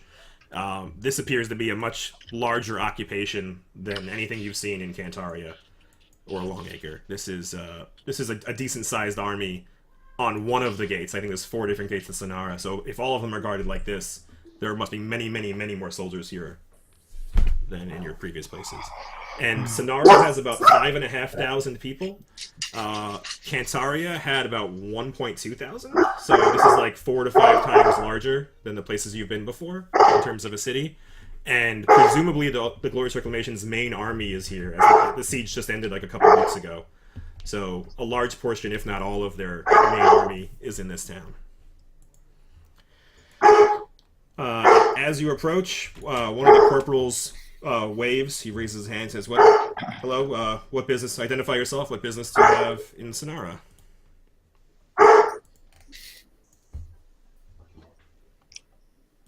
We were out hunting monsters, hit a bit of luck or a bit of unluck, I guess, depending on how you look at it. And he looks at you quizzically. What do you mean? And he's looking behind you at the other people in the wagon. Well, we caught some bearded devils, and in the process found that they had killed an owlbear and left its cubs alone to starve. We brought the cubs down without killing them. But have you ever tried to drag an owlbear cub through rough forest? He shakes his head no, and everybody else behind him, kind of hearing that you killed devils, you hear like a bunch of muttering up on the ramparts. And Boris would have said, like, well, I mean, Nero was able to drag one, so it wasn't really that bad. Knight Inheritor 6, hearing that you've claimed to kill devils, he says, do you have evidence? What kind of devils? Bearded? Boris would pull out one of the heads if he's carrying one. If not, he'd go to the cart or wherever and grab one. Sure. Doing so, you get audible gasps from the people down on the main area down here, like talking to you. And one of them shouts up to the ramparts, like, they've killed devils, they've killed bearded devils. And you hear some hooting and cheering from the top. And they seem genuinely impressed.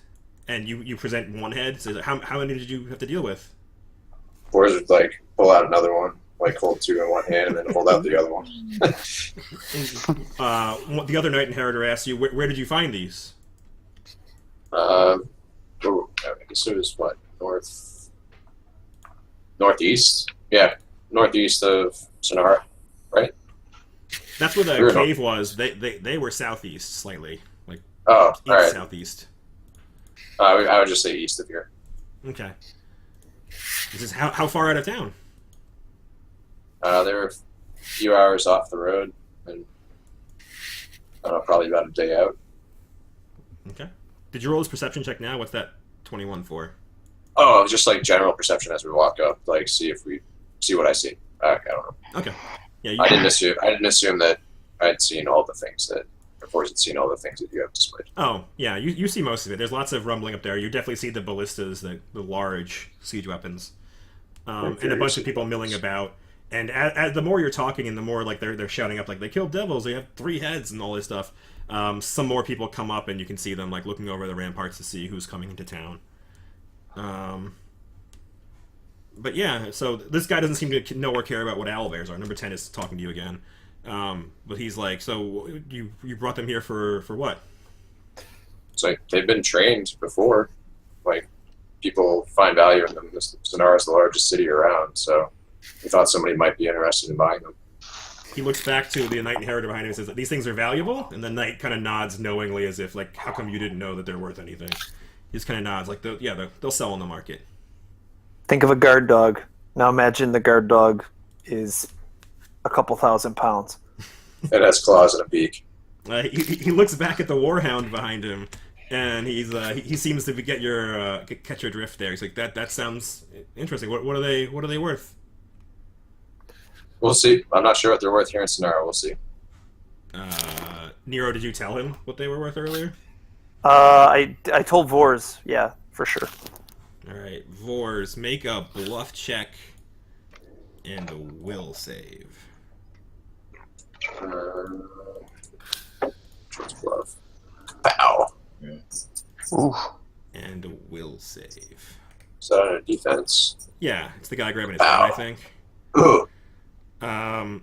Yeah, so as you are going to tell him that you don't know what the ring is worth, you accidentally blurt out the truth. The ring or the owlbears? I mean, wait, that's not, like, I said I don't know what they're worth in Sonara. It's not a lie. But you do know what they're worth on a market. Yeah, but I don't know if, like, Sonara... Yeah. I don't know what Sonara... I know, like, generally what they're worth, but... You blurt out they're worth X on the common market, but they might not Yeah. be worth that in Sonara. Yeah, alright.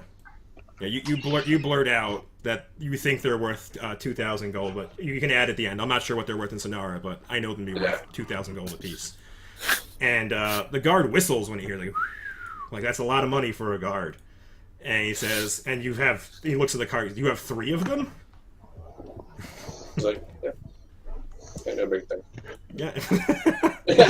The Knight Inheritor laughs because he said they're worth more than the bounty on the devils. And they are. Like I said, stroke of luck. Yeah, so they said it seems like your hunting party has had a very good couple of days. So you come here to sell them, yes? Get them in a cage at least, yeah. Okay. Yeah, let's go ahead and make a diplomacy check, Nero and Vors, if you like, because you've helped the schmoozings. Jesus Christ, double Jesus Christ. Yeah, so you've successfully schmoozed them, and the gate guards are pretty much willing to let you in. Let's see, if Vors rolled a perception check back then. So, where's my button?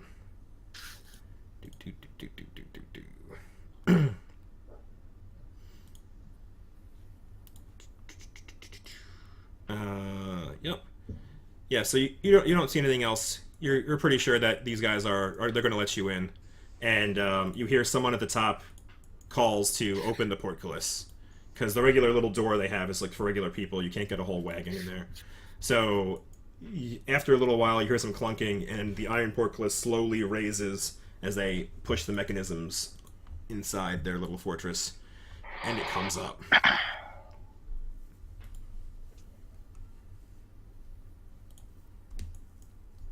And you're just gonna enter the town?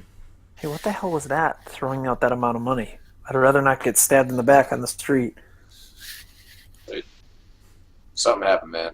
You know, I don't like blab like that. Like, I was compelled. Like, I don't know why I said that. Okay, so Nero will detect magic if I can, just to see what's going on. I assume there's some sort of zone. So you're gonna start casting spells in front of the soldiers and stuff? Do you mind if I cantrip?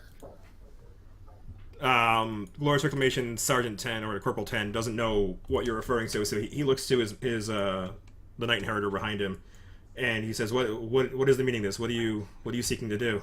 They've opened the gate. They've assumed you were just going to walk through. I can tell there's some sort of magic. I just wanted to see what it was. The Knight Inheritor looks up at the central part of the ramparts, waits a moment, and none of you see anything happen, and says, "Fine." And he just does a little casting, and he just looks at it, and he says, "Interesting," and then just lets the wagon go while he stares to see if he can see anything. You don't notice any zone or aura or anything like that. The Hound Archon is magical, as summoned things, conjured things tend to be. He's holding a magical weapon as well. The Knight Inheritors have magical weapons. Their lances are magical. Stop it. Stop it, Nuss. You're making noise with Sorry. your Sorry. headphones. Yeah. Sorry. But you don't detect any auras or anything like that. It's an interesting trick. The corporal in front of you is confused. He's like, what are you talking about? As the wagon is moving past. Compelling him to tell the price. I don't want to get stabbed on the street, you know? He looks confused and lost. He doesn't understand what the heck you're talking about. Never mind. It doesn't Compelling? matter. It doesn't matter. Never mind. Alright, so yeah, so you get in with your owlbear friend. Your 3 owlbear friends. And I'm going to take you off this map, because you made it through. Cut. I'm going to take you to... The Pac-Man staircase. You go up the Pac-Man staircase, and you come to... Let me know when this one loads for you. Oh man, we're having a beach party.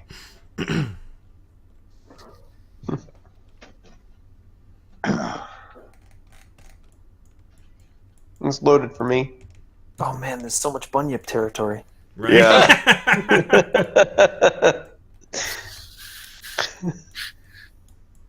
I'm going to dump you all in the farmlands there. But, Will there be a bunyip or? Nah, son. I'm going to make a copy of Bob for the party. Over here, and I'll add an aura or something to it so it has, it's not just actual Bob. Yellow aura. Alright, so you guys are actually up here. You came in from the east. So you're heading into the High District over here. You've crossed this little bridge, and you are crossing into the town here, and they let you in.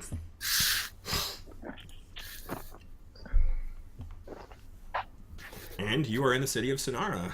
Let me see if there's anything to read about it. I believe so, but...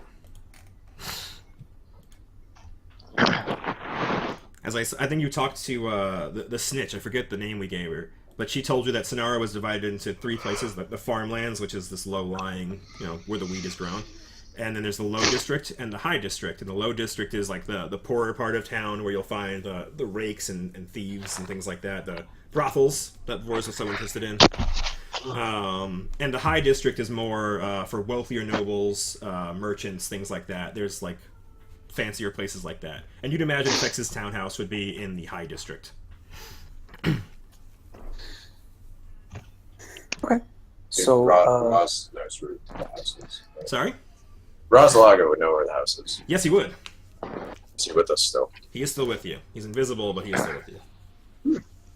And he did find Oth. We didn't really roleplay it, but Oth was with you, assuming you wanted him to come in with you, right?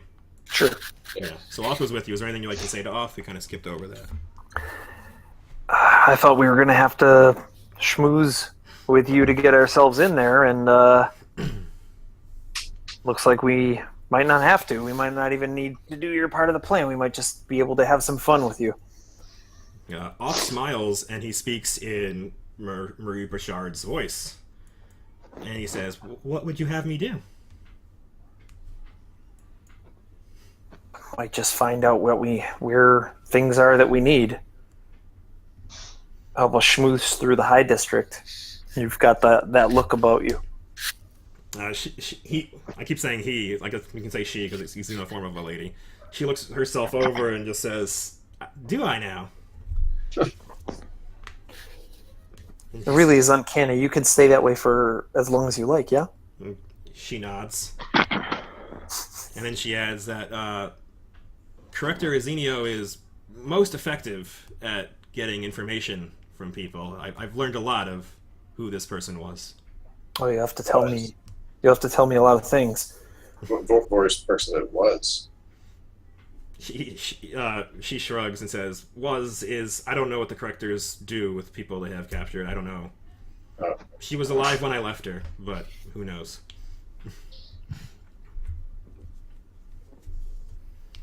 presumably she's going to be tortured for weeks at least. So we're going to try to offload these owl bears first? Sure. I think that'd be the smart thing to do. Okay. Well, there are two ways. Basically, there's markets in both the high and the low district. And since owlbears aren't an illegal good, as far as you're aware, in the Glorious Reclamation's eyes, you could probably sell them in the high district, which is where the wealthier merchants hang out.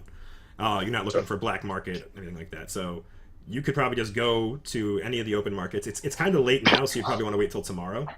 Because I'm not sure how many people are shopping at this late at night. But if you wanted to give it a shot, you could go there and do it. Could we possibly snag cages? Yeah, I'd say you could probably get some cages for them tonight. It's like dinner time. It's not actual nighttime yet, but it is. Okay. People are shutting down their shops, but you could definitely find cages. So let's purchase some cages, get them in cages, and we'll put them at the stables at Fex's place for tonight. Okay. Assuming we can get into Fex's place. A cage for a medium creature is 15 gold. 45 gold, done. Is this a large town, small city? This is a small city. How is a cage that much money? It's made of It's a metal. it's a good cage. Medium, Right. yeah, it's big enough for an owlbear or a man. Alright. That is a lot of money, though. It's not a inconsequential amount of money. It's like we'll sell the cages with the owlbears. We'll recoup the cost. Don't worry about it. But You can't nickel and dime this, man. These are 2,000 gold animals here. Alright. So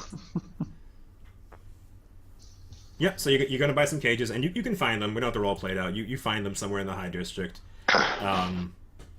And the person who sells you them definitely come back tomorrow morning. Like, when people will lose their minds at this. Like, just have these on the street, they'll sell themselves. all right. So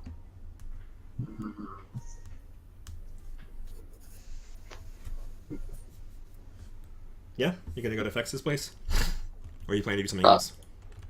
probably shouldn't stay there. Right.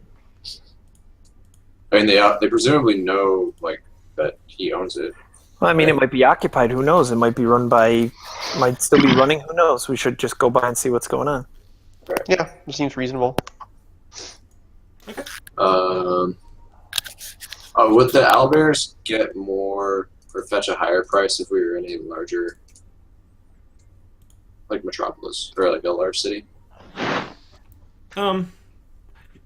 Make a knowledge check. It's knowledge local.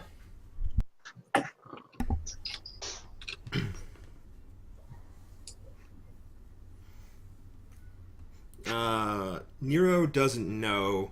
Vors thinks that it could go either way in his opinion, because being here, it might be rarer. Like a larger market might have more owl bears, more people just trying to sell them.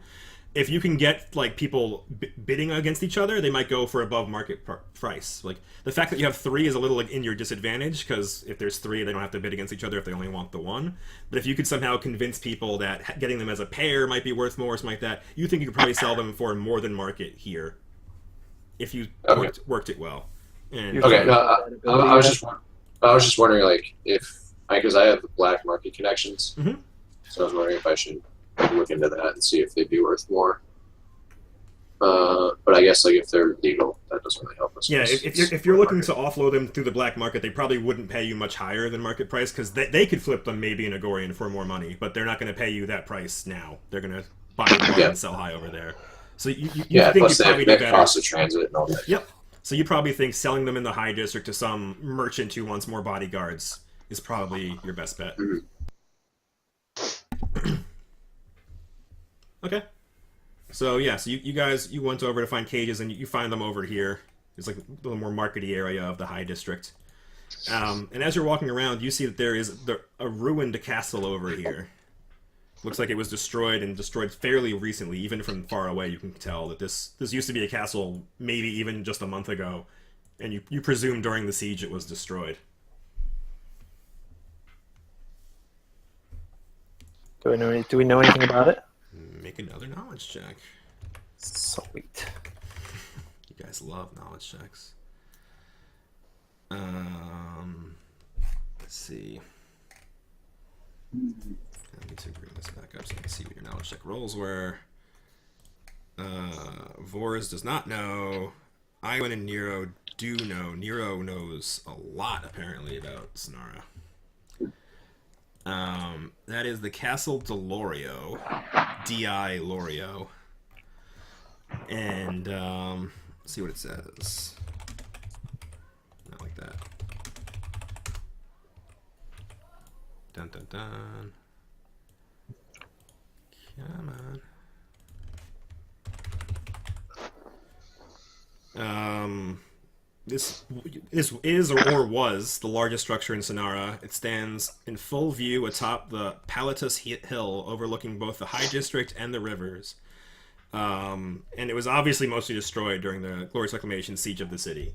So this was like the main barracks and fortress of Sonara, and this was probably where the final battle had taken place when the siege was ending.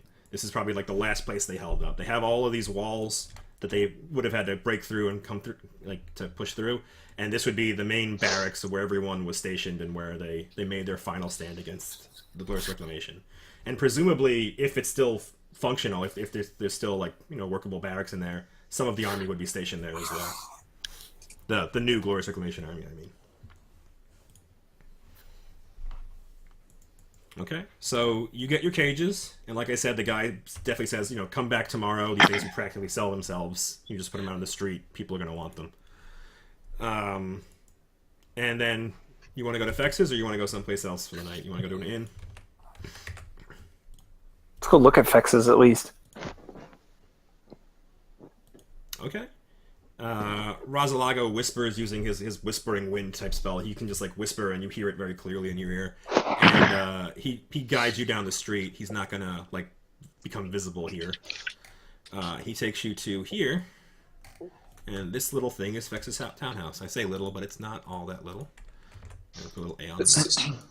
It's small for the area, but it is a large townhouse. And I'm just gonna hop over to another map with you guys. Actually, I'm gonna not take the owlbear. Just leave them there because you're gonna sell them. All right. This is one of Michael's favorite maps. Oh yeah. There's no actual map, but there is. Okay, so you come by Fex's townhouse. I haven't played any music. That's a townhouse. Yeah. It's huge, but it is considered a townhouse. Yeah, I don't have any I don't have any music today, I guess. We just have this regular town music if you care. But yeah, anyway. So let me see if I can read you anything about Fex's townhouse. Archbaron Fex's two-story townhouse on a small hill east of the ruins of Sonara's castle is as grandiose and morbid as the man himself. So you look at it, and it's kind of got a slightly gothic architecture, and it is. It's 2 stories. It's huge, and it's made of stone and wood. And Rosalago says this is the townhouse. So you can see there's a stable on the side and things like that, and it's definitely finely appointed and rich.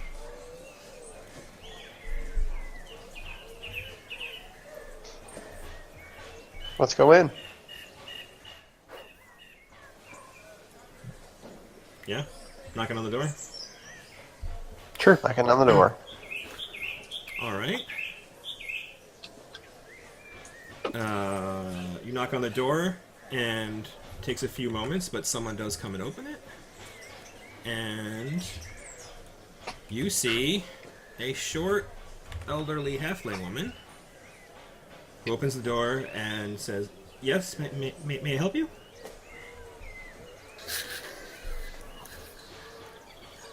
This is Fex's house still? Still the Archbaron's house? She says, "Yes, Lord Fex, yes." I was worried when we got here and saw the state of the city that they might have repossessed it. I know that the Glorious Reclamation likes to do that. She looks at you with a confused face. They've done nothing of the sort. They haven't bothered us at all. Okay. Well, we have been sent by the Archbaron, and we're here to look into a matter that had something to do with an item he needed from here. Her eyes light up for a moment. She's, oh, yes. Master's servant Razalago informed me you'd be coming. And she finds herself as, and she bows deeply in front of all of you, as if now understanding who you are and why you're here. We have a little bit of something that's got to go in the stables for the night. We don't want to spook the horses, so if we can keep it in a separate stall, that'd be good. And then we can get down to brass tacks. She nods and says, certainly, and she shouts over her shoulder for another servant. And a small halfling man comes out, and he appears to be some sort of a stable hand, and he comes out to do whatever you need him to do. Yeah, sure. She introduces herself as Blissey. She's the head of the household, Archbaron Fex's butler. And she welcomes you all inside. She does ask that you take your shoes off, because they're covered in muck from the forest and stuff that you've been moving through. She gestures towards the side as a place to hang up any coats and cloaks, anything you'd like, and asks you politely to have your shoes off in the house. Is there a place where we can get these shined? And she says, certainly, someone will help you immediately with that. And you see, again, she gestures over, she just looks over her shoulder, and she doesn't even, make a hand gesture. There's a servant there that understands that is now his job to do, and comes over. So you see maybe, a dozen halfling servants in the house, and they're all, following Blissey's directions implicitly. You guys can toss me a sense motive check if you like. I study her. Sure.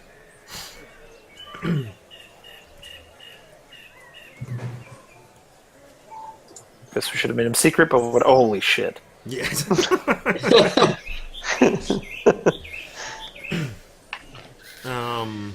And you were studying her too, yeah. So let's see. You So got 33. Yeah. So most of you don't sense anything. You just see these halfling servants are following the lead of Blissey. But Vors senses that something is bothering the servants, and that Blissey especially seems deathly afraid of something.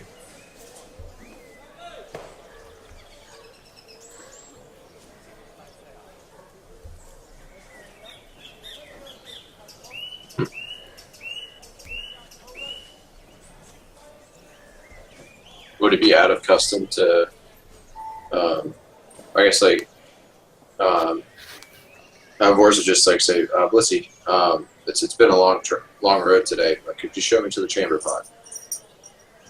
Of course. And she looks over her shoulder and says, begin preparing a meal for them as well. They've just come from the road, and two of them run off to the kitchen to prepare something for you to eat. But yeah, she gestures, follow me. Okay. Would anybody else like to come too? She looks at everybody. Does anybody else need to use the facilities? If not, she'll just go with Vors. Should I come So- with? If you need me to hold it for you, All right, I'll go check it out. Alright, so she leaves with Vors, and the other halflings are all standing there, and they're all wearing white gloves, and they're all just standing there, essentially waiting to be told what to do. yeah, Vors would basically just be watching Blissey to see if she relaxes at all, once we're gone from the party and Ross. She does not. She's taking you. She's fulfilling all her duties, and Vors can also tell that these are very obviously halfling slaves. This is what a noble, a well-meaning noble, would have in his thing, and you assume that they're not servants. They're slaves that he owns legally. But she does seem irked the entire time, and she's not saying a whole lot. She's kind of pointing out, oh, that's a painting from blah blah blah blah blah. But she seems distracted the whole time and concerned. Vors casually would just say, Blissey, would it perhaps be better if we found another place to sleep tonight? And she shakes her head and says, no, there shouldn't be any need for that. You sure? Because you and the other servants seem to be at unease. Her eyes go wide and says, and she stammers over her words a bit before she says, she sighs and she says, his lordship instructed me to give you an amulet he kept here when you arrived, but there's been a complication. Burglars broke into the house a few days ago, and among the valuables they stole were the Lordship's talisman. Really? Yeah, and you see she looks down solemnly as if, like, gravely concerned that, like, this is a failing on her and she's going to be punished for this.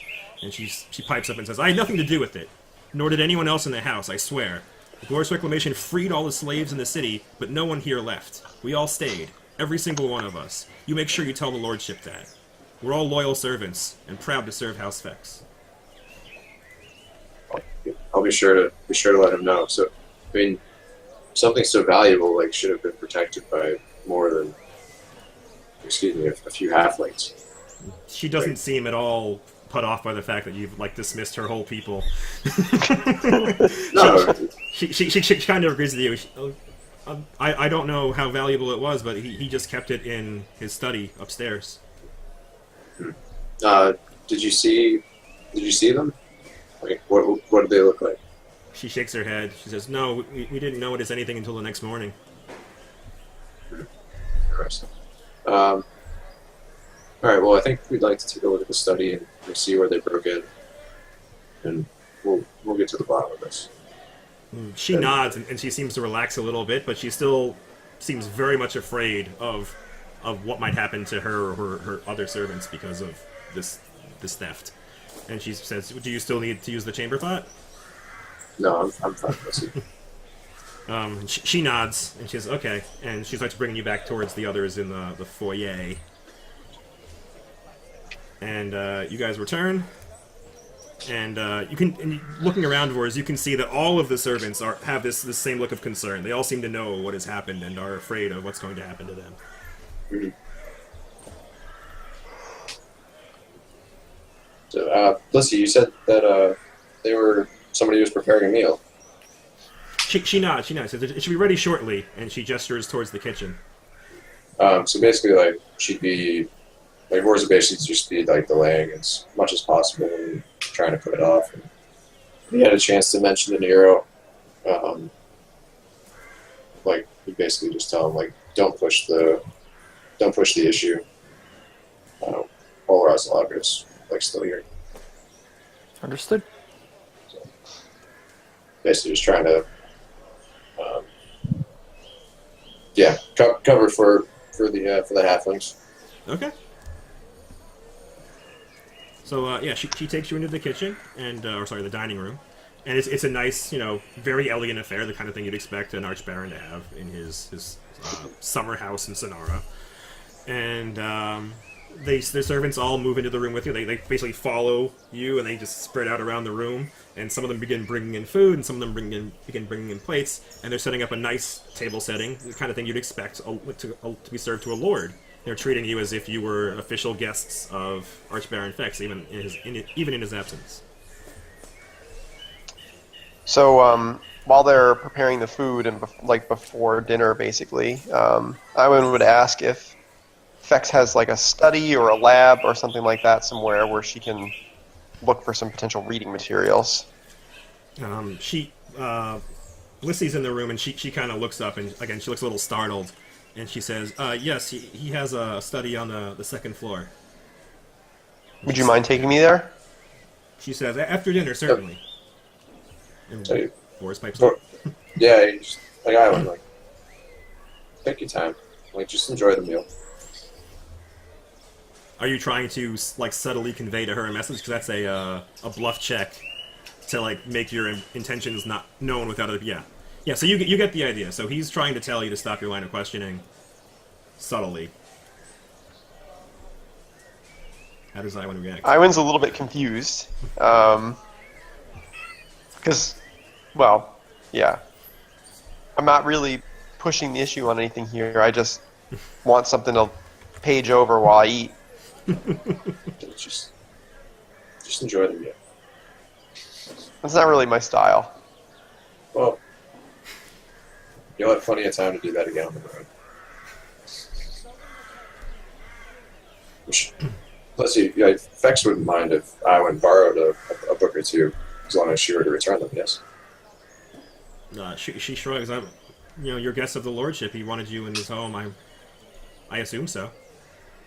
As long as they were returned, as you said. Yeah. Oh, they'll be returned. Yeah.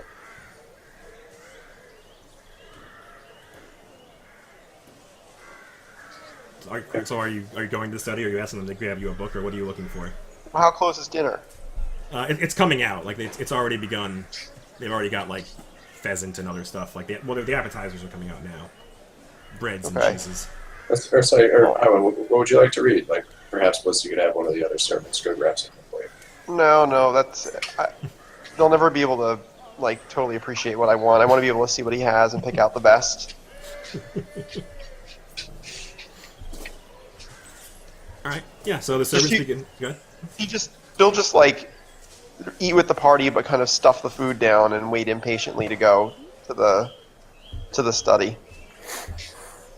Okay. So, sensing Vors as something of a leader and a man of some refinement, a halfling comes over. I mean, I'd be presumably wearing my noble's outfit. Oh, so did you change, or were you wearing that when you entered town? No, never mind. I wouldn't do that. Okay.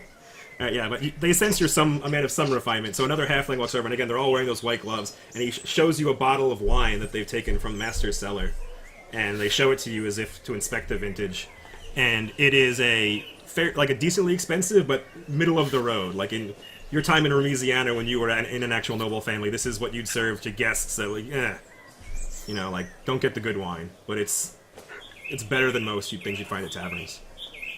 I'd look to the party and be like, I mean, we usually drink beer or ale. Oh, and she looks around and she says, Master doesn't have much of that. I can check the cellar, though. Blissey, this'll do. She nods, and they open several bottles of it, I think maybe 2 or 3, and they begin pouring for all of you, so you all get some nice wine. Not great wine, but nice wine. And there's bread and cheese, and the next course comes out, and there's some pheasant is the main course. Pheasant and potatoes. And, so they serve dinner, and it's served in 3 or 4 courses.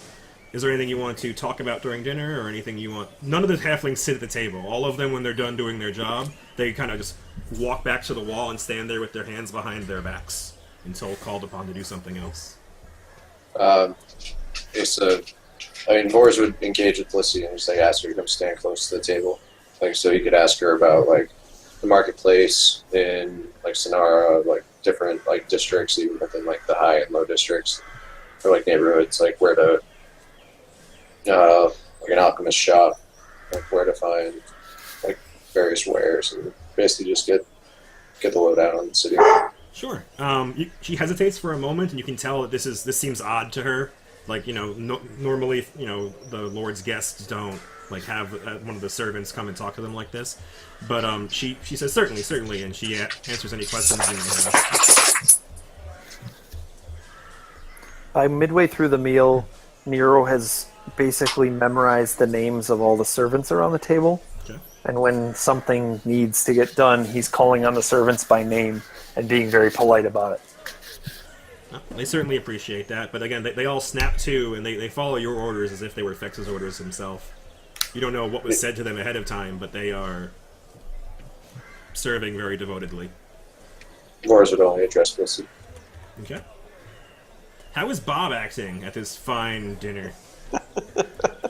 A fool. Eat with both hands. Boobert? You're mute. Vors would ask Blissey to... Yeah, I'm looking. That's good. He's asking for his chili. Yeah, so, Bob has asked for chili historically.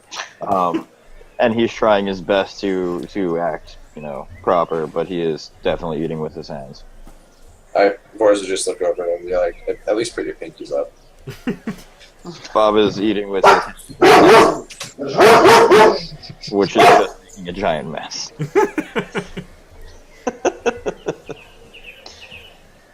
Okay. So Vors answers whatever questions you have, or, Blissey answers whatever questions you might have, Vors. If you have any specific ones, you can let me know. But she explains the difference between the high and the low districts again. She says that she doesn't venture into the low districts all that often. Everything she needs to stock the house and keep the house running can be found in the high district. Do you have any specific questions? He's dealing with a dog. Anybody else doing anything? I think he just wanted to know, like, presumably pointing out things on a map, right? Like, where's the Alchemist shop? Where would you buy this? Where'd you buy it? Sure. I mean, I'm just trying to like streamline it. So we can just say to you, like, we're going to the Alchemist shop now. Okay. Or the market. So Yeah, so she'll do that. There's not a whole lot of points on the actual Sonara map, so I'll add them between the next 2 sessions, I guess. But she will do that for you. She'll say, oh, this is where you'd buy this. This is the Alchemist shop. This is where you go if you want to find magic items. But she knows very little about the Low District. She can't tell you a whole lot. Aww. Hound Archon. So Iwan would also ask if, like, who is generally considered the most scholarly in the city.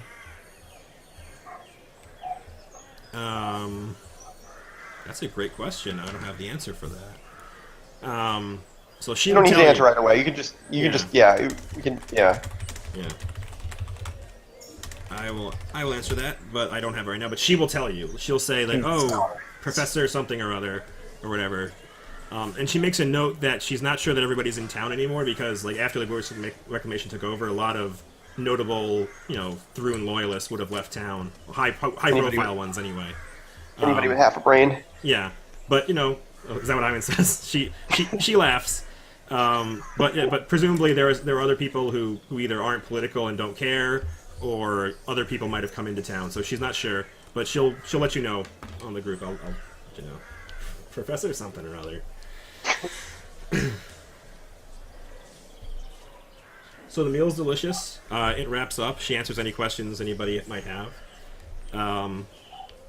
And then she asks you if you will be staying the night or if you have arrangements elsewhere. Well, we just got to town, so we have no arrangements. If there's not enough room for us all, then sure, we can find someplace else. You see her think on that for a moment, and she says, "You're welcome to stay here, but not for too long. We don't want to draw any undue attention to the manor. They've left us alone so far, but." And she Is it widely known who owns this property? She says certainly others in the High District would have known, and she says several of our neighbors have left town, but it was fairly common knowledge. Yes, most of these houses, and she gestures like out a window. Most of these houses were owned by Chilaxian nobility. And the Glorious Reclamation have just left them untouched. She says, at least in our case, yes. They came to the door once and asked some questions, but once they heard our master wasn't here, they left us alone. They told us we were all free, but we all stayed.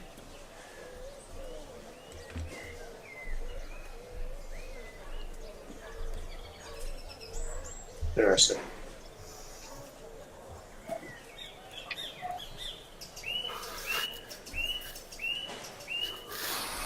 Okay, anybody doing anything else during dinner? You guys gonna go to bed? Want to be shown to your rooms? I guess Nero or Vors would ask Nero if he thought it best to stay here, or whether we should.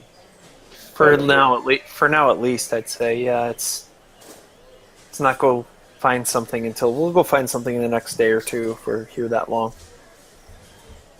I'm not sure we should. I mean, I was nervous coming here to begin with, like to be associated with Vex. But right now, we're just some bounty hunters. It's fine. We're not No having it all. one's going to notice. We'll leave tomorrow. No one's going to notice after that. We need someplace to keep the animals anyway. Okay. Okay, so all of you have finished your dinner, and Blissey and a couple other servants get up to show you to your room. She has a room for each of you. Well, Blissey, I said she'd like to go see a study. I wouldn't mind, like, seeing what Vex has for whatever. Yeah, I would enjoy retiring to the study for a bit after dinner. Sure. Again, she pauses for a moment. She looks a little afraid, but she says, "Certainly, certainly," and she gestures. Will everybody else be coming too, or is it just him and Iwan? Nero's going to go for sure. Bob feels inclined to go, just to be polite now. All right. Yeah. So she does take you all to the study, and you can tell all of the servants seem reluctant and scared as you're doing that. But they do, and they take you there, and you can see that a big window has been broken into. There are lots of, there's a big wooden desk and there's big wooden cabinets and things like that, and things have been tossed and strewn about all crazy. There's papers thrown all over the floor, and you can see that some of the cabinets had locks on them, and they've all been burst open. And there is a shattered mirror in addition to the window. Let's see everything else. Yeah, the place is a mess, and drawers have been ripped out and tossed, lots of locks popped open. So she gestures, and you can see there's a finely appointed chair in one of the corners, nice leather, thick chair. But the place is a mess, and very clearly tossed. Did they leave anything behind? She gestures and says they didn't take any of the big things. You would assume that chair in the corner is worth a good deal of money, but they didn't take things like that. It seems like mostly... I meant more, did they accidentally leave anything behind? Did anyone say drop their purse? Oh, and she shakes her head and says, we looked over the room for a little bit. It happened 3 or 4 days ago, when it first happened, the morning after when we saw. But we wanted to leave it exactly as it was for the master to inspect, or the lordship to inspect. We didn't want to disturb things too much. All right. All right, well, I'll look around at this a little bit, but we'll see what happens, I guess. Okay. So, is this, are there bookcases and stuff around? Is this presumably where he would keep his reading materials? Yeah, there are bookcases on the wall. Lots of them have been knocked off. Lots of the books have been knocked off the cases, presumably you're looking for secret safes and things like that. So everything is strewn about on the floor. There's lots of different books, and there's lots of different papers and stuff like that. Okay. Nero will start sifting through them and start putting them into piles. Same for me with Iwan. Sure. So everybody give me a perception check. Looks like Vor's already made one.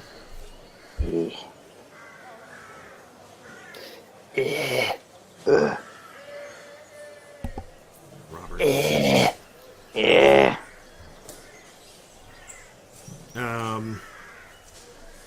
There's a lot of books, and Iwan is having trouble finding anything all that interesting. She's picking them up, and it's there's lots of history books and lots of things like that.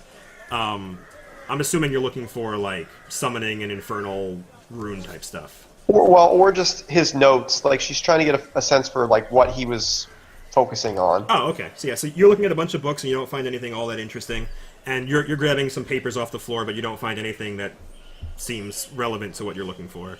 Bob barely knows what he's looking for, but he's looking around the window and stuff like that. He doesn't see anything. No one dropped their purse, like Nero was saying. He doesn't see anything obvious. He doesn't even see any footprints or anything like that. Vors does see some footprints that lead out the window. He sees 3 different pairs of footprints, and he believes they are medium-sized creatures, so not halflings or gnomes. They're probably elves or humans or something like that, dwarves.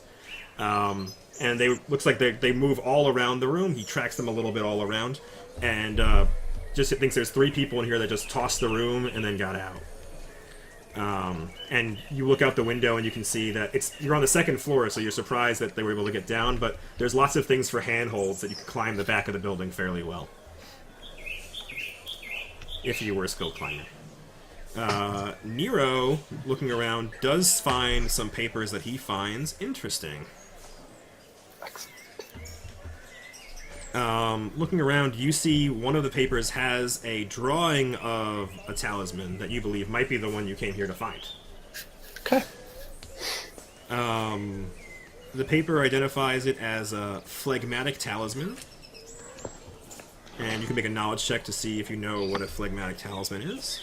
I'm just going to space out on that one, too. Sure. Iwan does not know what a phlegmatic talisman is, but you believe it is some sort of infernal, devil-related thing. And your space out gives you what on it? 20. All right, so you got a 42.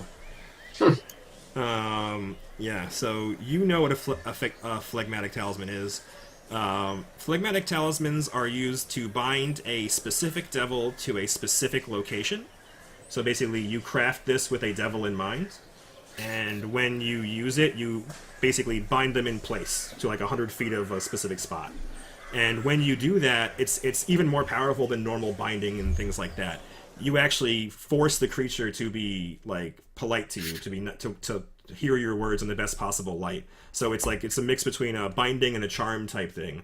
That not only are they bound, like they are basically duty bound to serve you if you use this talisman. Looking around at the things, you see that, and you also see, well, before we get to that, you know that in order to use this talisman, you would have to know the true name of a devil. You can't just create one and point at a devil. You have to craft it with that devil in mind, and know their infernal sigil, which is like a symbol that represents part of their name, and then their full true name. You'd have to know that and presumably speak it when using the item. Interesting. So going through more of the notes, and Iwin comes over as she sees you like pausing to look at some of the documents. She comes over and she can help you look at them as well. She picks up some paper and she sees a sketch of a corpulent devil seated in a floating throne of iron skulls. And based on what you guys know about the heresy devil, this is like the type of devil that Visperthul is. They look fat and engorged and they float around on a throne. So it looks like some sort of some fat devil, and there is an esoteric glyph or symbol next to the devil's face. Like it's a sharp, pointed symbol that looks like, like jagged rune, basically. And presumably she shows it to Nero, and Nero is certain that this is one of the infernal runes. So this is like one piece of the puzzle. If you did want to bind a devil like this, this is part of a true name. This sigil. Yeah, you got a 40, so you know basically everything here. Let's see. So a true name is the quintessence of a devil in verbal form. An infernal sigil is the written representation of his name. So it's like true names are very long and complicated, and a sigil is like a summation of it. It's not the full name, but it's part of it. It's a nickname. Yeah, basically. It's an abbreviation that does not directly correspond to the intricate syllables of the true name. But together, a true name and an infernal city embody the totality of a devil's being, much like a mortal soul. So if you know both of those, you can put very strict controls over a devil. And presumably this talisman that was created is to do that to a devil. Most devils work very hard to keep their true names and sigils secret. Yeah, so that's what you see. You see basically some data about the talisman. So you see the picture of the talisman, you know that it's a phlegmatic talisman, and that there's next to it was some pictures of a heresy devil and a sigil. Okay. Nero's going to gather that stuff up and try to find a book that would seem to be related to that stuff and get ready to retire, and he's going to sort of nod to Iwin that he's going to talk with her. Okay. You don't find any other books there seem to be related with that. Like you find a bunch of conjuration type stuff, but you don't see anything specific to true names or okay. You might find something specific on the heresy devils themselves, but nothing like that. That'll do. Okay. I'll put heresy devil book. Okay. Okay. Anybody else doing stuff in the study? Or should climb out, see if you could. Yeah, you gonna climb outside? Yeah, climb down and all right. Try to make it. Yeah, you climb down effortlessly. You get all the way down, and you see there are some footprints in the dirt behind the house. So go ahead and make a survival check if you want to follow them any real distance. Yeah. So, how far do you want to go? Are you actually going to track now, or are you just kind of getting an idea of what's going on? We're in the high district, right? Yes. I don't really feel that worried right now. Okay, so you're gonna leave the party and go on a little bit of a tracking adventure? Yeah. All right. Ooh. Sure. So you guys are here at Fex's house. I'd be doing it sneaky. Sure. I can't roll sneakies because I'm not on the map. Oh. Infectious townhouse. Yeah, I'm you on can- it. I'm on it. I'm on it. Go ahead. Yeah, so you're being sneaky and you're going out, and yeah, so you find that it goes like this, and it kind of you're following it, and it's going a long way, and it gets all the way to this bridge, and at that point you need to make another survival check. So it's heading into the low district. Whoever did this went to the low district with it. Yeah, so you lose the trail on the bridge. The footprints turn to the wood doesn't keep the trail as much as the dirt roads, and by the time you get to the other side, you're not sure which set of footprints you're seeing are theirs. So there's obviously a lot of foot traffic, especially around the bridges. So you did a pretty good job following the trail that far, but you've lost it there. You're certain they went to the low district, like the 3 sets of footprints you saw, but once there, you can't make heads or tails of what to do. All right. I turn around and head back. All right, back to Fex's townhouse. How many was the robbery? Was how many days ago? 3 days ago, Lissy says.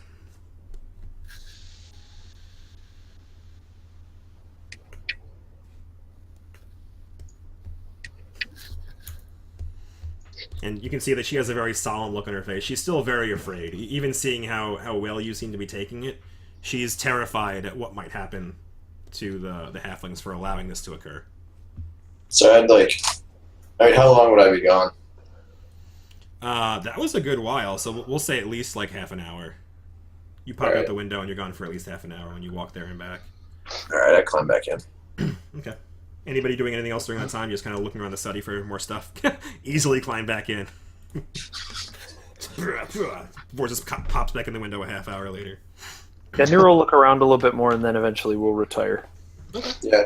So I would just say they came from the low district, or rather they returned to the low district after they were here. And I turn to Blissey and say I just climbed back in here without being questioned. You guys need to do something about that. She nods. We certainly need more guards, and she looks around. You haven't seen any guards at all. It's mostly just been halfling servants. Maybe the people that were loyal to him have left the house. You're not certain what happened, but It's was everyone that was here still here? Who knew that the talisman was in the study? she shakes her head, says most of the servants aren't allowed in the study when master forbids us from entering. So we're not even sure what was in here. She says very few people were allowed in the master's study or his personal bedroom. I mean, who even knew that the study was this room? I mean, if they broke. I mean, when I went out and looked at the footprints and stuff, or did I see tracks on the house? Were they looking around through windows, or did they just go right for this one? Yeah, you did see that they definitely walked around the back of the house, but they did only break this one window. They only seemed to rob this one room specifically. You don't know why. But you did see them, they did appear to look at many windows on the first floor, and on the second floor you can't really tell because they climb so high. But they definitely did, they cased the joint a little bit, it appears.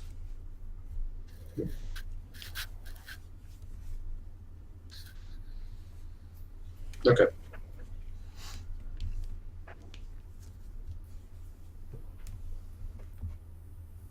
Alright. Anything else you guys want to do? I'm going to send you commune questions as part of our downtime during the week, but I just want to throw that out there that Nero basically retires is scribbling in a book and making a conspiracy theory web. All right. If nothing else, the Blissey and a couple other servants will take you each to your rooms. They're on the same hallway, 4 separate rooms. And Blissey is leading Vors to his room, and as she gets to the door and opens it and presents it to you, she has one more thing to say. She says, "There's one last thing I feel I must mention. His lordship is a good master, but he does not bear disappointment well, and some of the staff are afraid that he might take out his displeasure on them. It goes without saying that I would never question his lordship's decisions regarding disciplining his staff, but if I can mitigate his temper in any way, I feel duty-bound to do so. To that end, I have some information that I would ask you to pass on to the Archbaron. It in no way proves our innocence, but I hope it serves to demonstrate our loyalty to him. And she goes on to say that a couple of weeks before the siege of Sonara, she was approached by an agent of the Bellflower Network, which is like a halfling abolitionist guild that's throughout all of Cheliax. Like they free halfling slaves. They tried to convince her and a bunch of the other servants to betray Fex and join their organization and help free more slaves here. But this is, again, before the Glorious Reclamation really came to town. As if they were trying to like build a resistance in the town before the invasion came in. Blissey says that she expressed interest in their plans just to kind of gain information on the organization, to do whatever she could to help Fex in his house. While she didn't get very far, she says that she managed to uncover evidence of an active Bellflower network in Agorian, based on an agent called the Barrister. So I'll send some notes on the Google group, but she gives you a couple of pieces of information, but she says, ever since the Glorious Reclamation came to town, no one's talked to me since. So presumably after they freed all the slaves here, the Bellflower network has moved on. But she thought it was important to mention to you that they were here like a few weeks before the revolution happened, and they were actively trying to recruit halflings to resist their masters. And she stresses once more that no one here left, none of the servants left, they're all still here. I understand, Blissey. Even if you guys were tempted to, to join them. I mean, Vex seems like a magnanimous master. Well, yeah. So I'll be sure to pass that information along and do everything I can to recover the talisman. She nods and thanks you profusely. She says, we're all extremely loyal servants. We're proud to serve House Fex, and we'd hate to see his displeasure over this. Well, I think you should get that window fixed. I think there's no sense in keeping that open. We found when I climbed out, I found the information that I needed to, or as much as we're going to find from that. She nods and asks if she should also clean up the room in general, like in addition to fixing the window, or should she leave it like that? I would clean it up and let me know if you find anything else that seems amiss. Okay. She nods and she said she'll do so. She'll have it done immediately.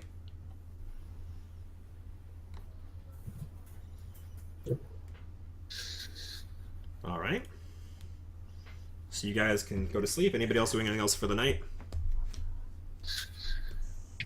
If Nero indulges Iwan, she would help him figure out the web. Sure. And Nero's basically looking into why Fex would be doing this, and some other questions that he'll bring up. But it's basically like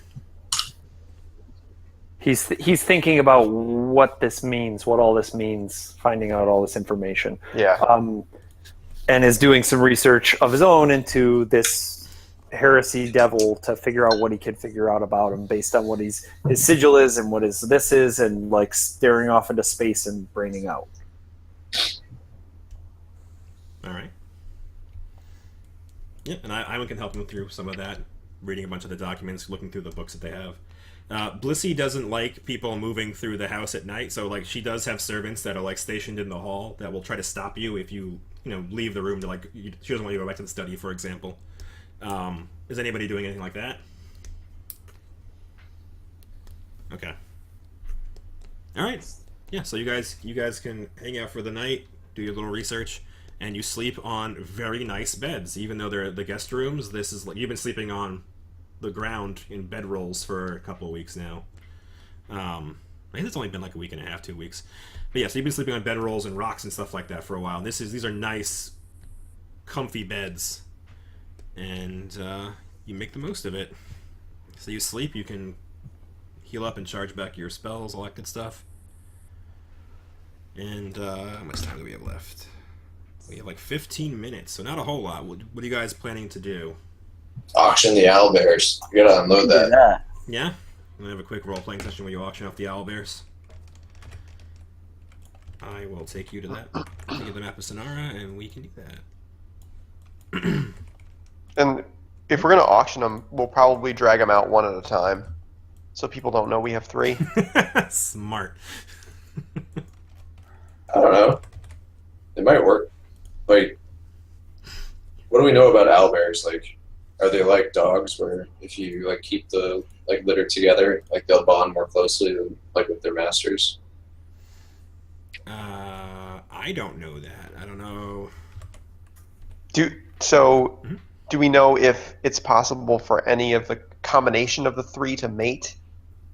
They're siblings. It's probably not. Yeah, but they could still produce offspring. I mean, Yeah, they could. Yeah, so there's one female and 2 males. So yes, you believe that it is possible to sell them as a breeding pair, even if they are related. I would, no.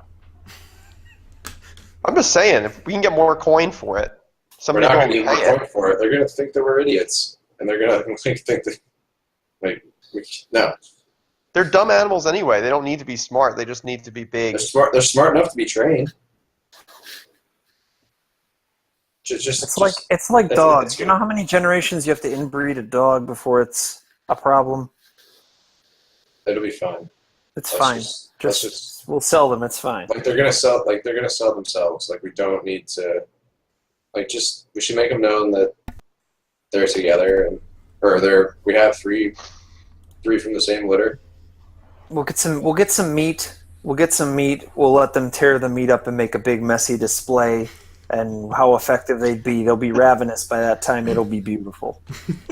Like, Thor's had asked Blissey where he could go get a sow. Yeah, there's lots of butchers in the high district. If you're looking for an actual living animal, you might want to head to the farmlands to the south. There's a couple of ranches. I'm not sure. We want to A go little that extreme. distasteful. Let's just get a little flank and tie the skin up so they can do a good job tearing it up.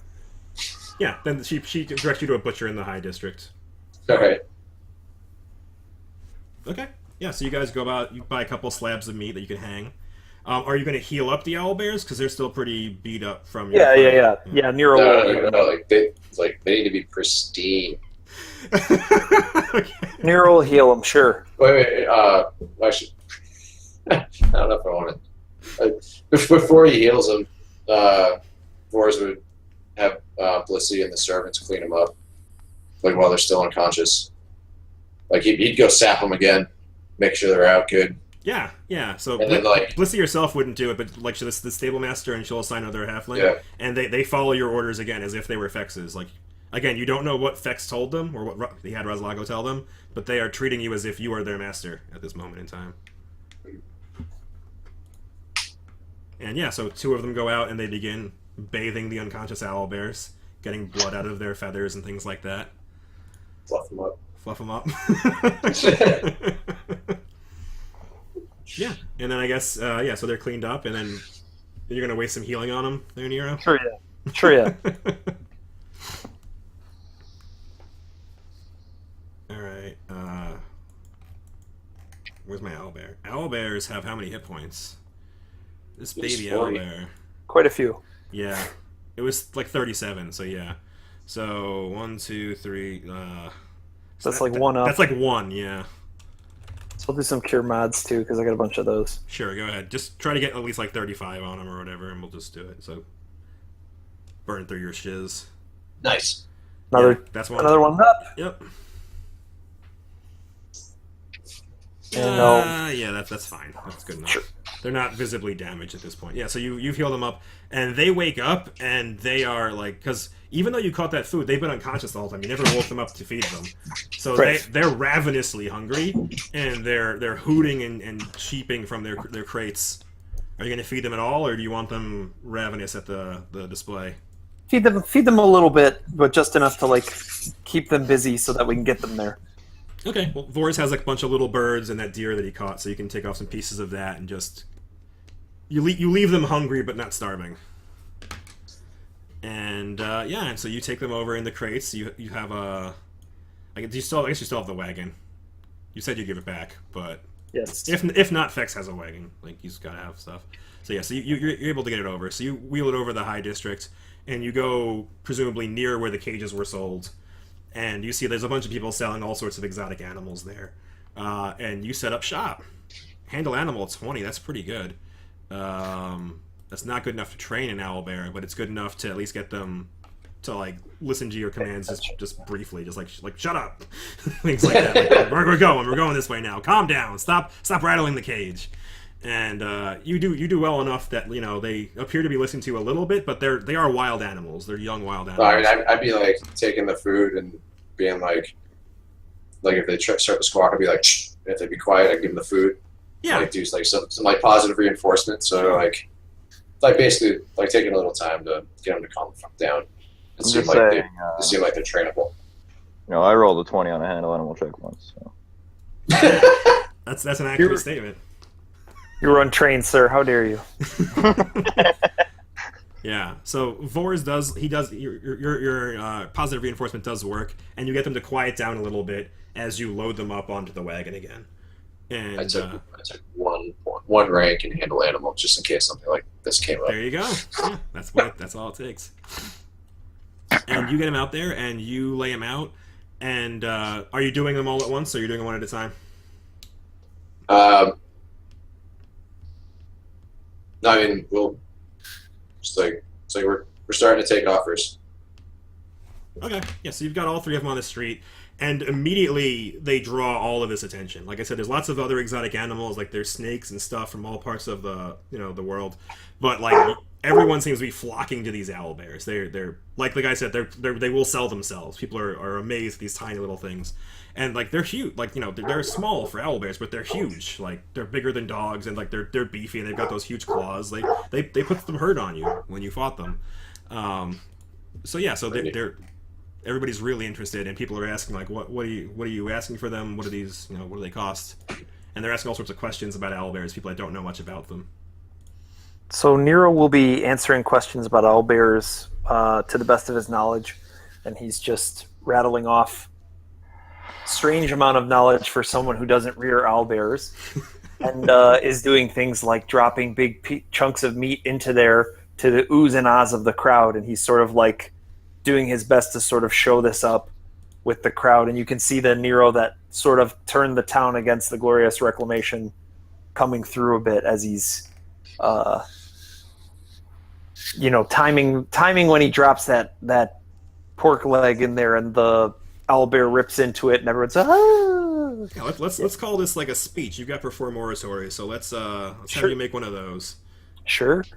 You're giving your knowledgeable speech while also embellishing it with. I'll give you a bonus for your oohs and ahs of throwing in the meat. Okay.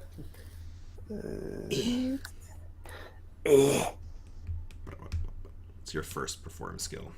Yeah, it's true. Which one's perform? Linguistics? Yeah, 25. Very good. Yeah, so you do an amazing job. You give a speech, and you don't even need to roll a check. You're extremely knowledgeable in owlbears. You know all about them, and you state all of these facts. You're not embellishing or lying or anything like that. You're stating very factual things about owlbears, how good they work as guard dogs and bodyguards and things like that. How they can be reared by people with the proper training can get them to be very loyal companions and servants. And you do, with all your embellishments, like you throw the piece of meat in the cage, and people are enthralled by your speech and your display of their prowess. And they begin talking like, who owns these? Like, who should we talk to? Who are you? What are you asking for them? Boars? You want to take this? Should I take this? These are extremely healthy. I think at least 2,200 apiece. And you see one person, he actually says, "May I?" and he raises a hand as if like to touch and inspect the animal. Just I study him. Yeah. Yeah, you believe he genuinely just wants to see the animal. He wants to touch the fur or feel the musculature of the animal. You don't think he's doing anything nefarious. Do I also think that he has money? Yes, you do. He seems to be a very well-off merchant. Okay, sure. they're untrained. Be careful. Hearing that, he is a bit more careful, and he waits. Wholly untrained. He waits until Nero's dangling a piece of meat, and he reaches it. Yeah. I was gonna say like Vors would have gone over there with something since he's been handling them. Oh yeah, sure. So Vors goes over with a piece of meat to distract the owlbear so the guy doesn't get his hand bitten off. Yeah, there you go. Yeah, so you do a good job. You distract the animal enough, and it's waiting. It knows that if it's nice and waits, it gets its food. So the guy runs his hand over like the feathered arm of the owlbear, and he's astonished at like the beefiness of this little, like this is a child owlbear, this young owlbear's arm. And I would just say to him, it's just like, and I've had but hours to train these. So and looking at how well they're behaving already, like basically playing it up. Yeah. Toss a diplomacy check, and I'll give you a +5 huge bonus because you're doing an amazing job. Yeah. All right. Yeah. So you've sold this guy. This guy totally believes that these are amazing things and that they can be trained to do all the things you said.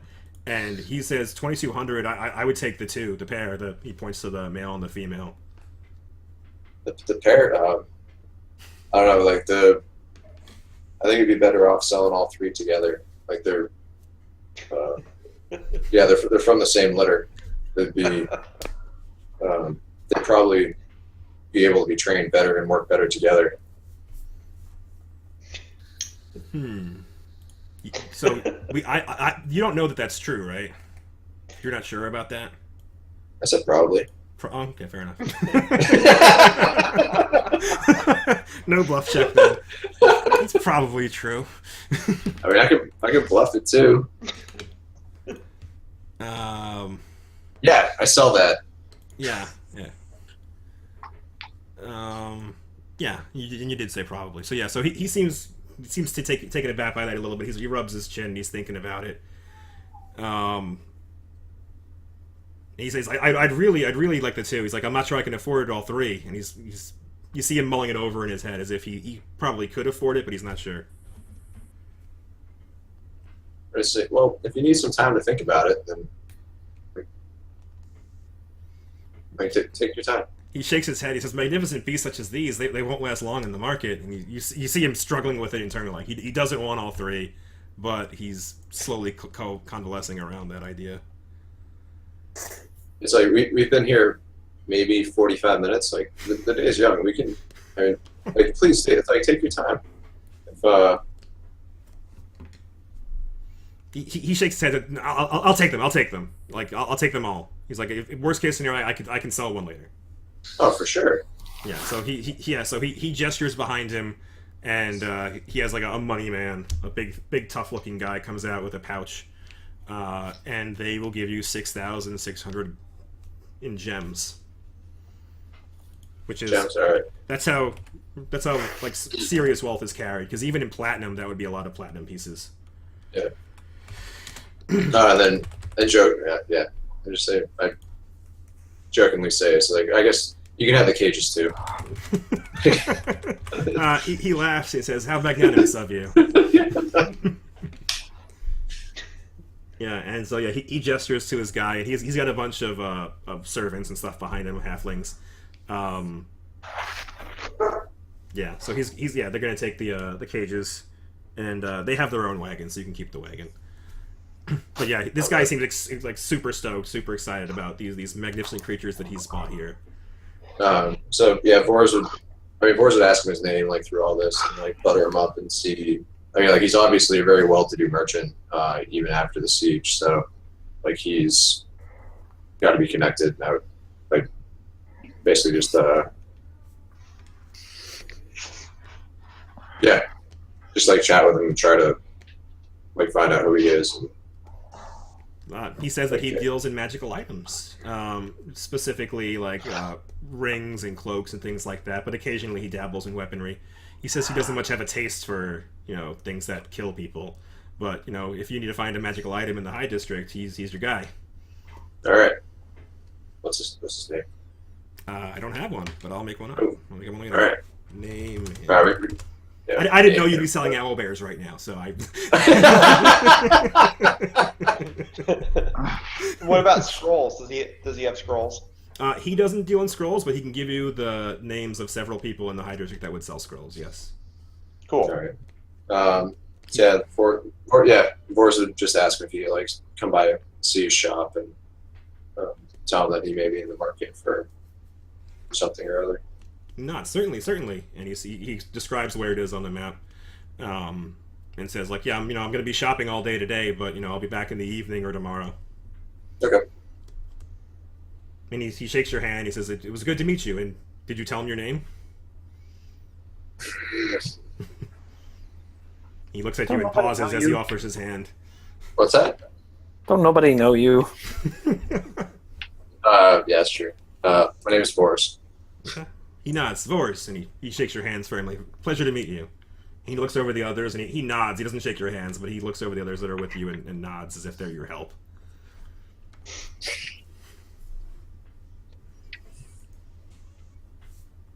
Yep. Okay.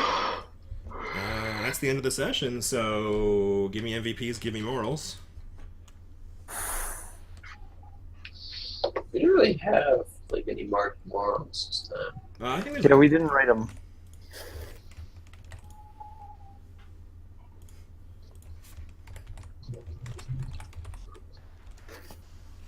I got a 20 on a handle animal check once. I said probably.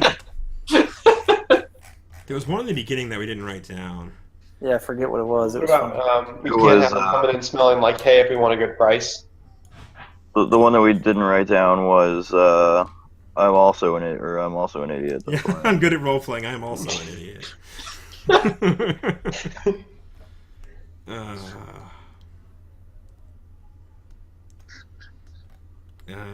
We can't have them coming in smelling like hay if we want a good price.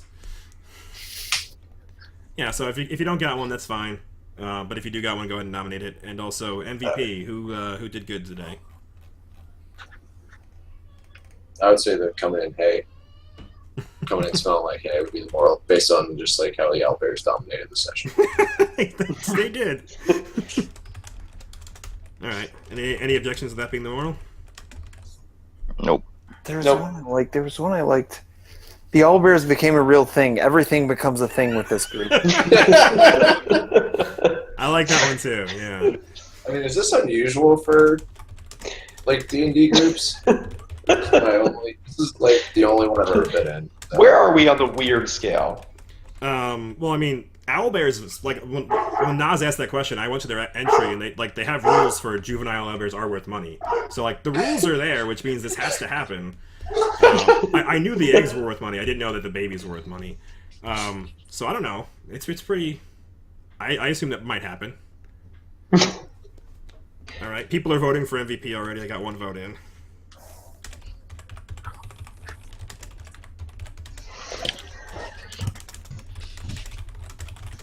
I certainly didn't see that coming, if that's what you're asking. Okay.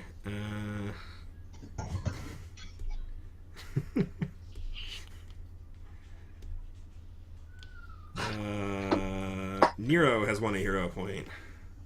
Nice. More like a Nice. Nero point. Alright. Nero. I like how my brother keeps nominating himself because he's a dick. I didn't nominate myself. I didn't nominate myself. Oh, that's okay. I think it's Nas this time then. Sorry. It says Mike. I Here's you. I nominated I win, so hop off my shit. I'm sorry, Bobby Zoo. Last time you nominated yourself, and that's why you won.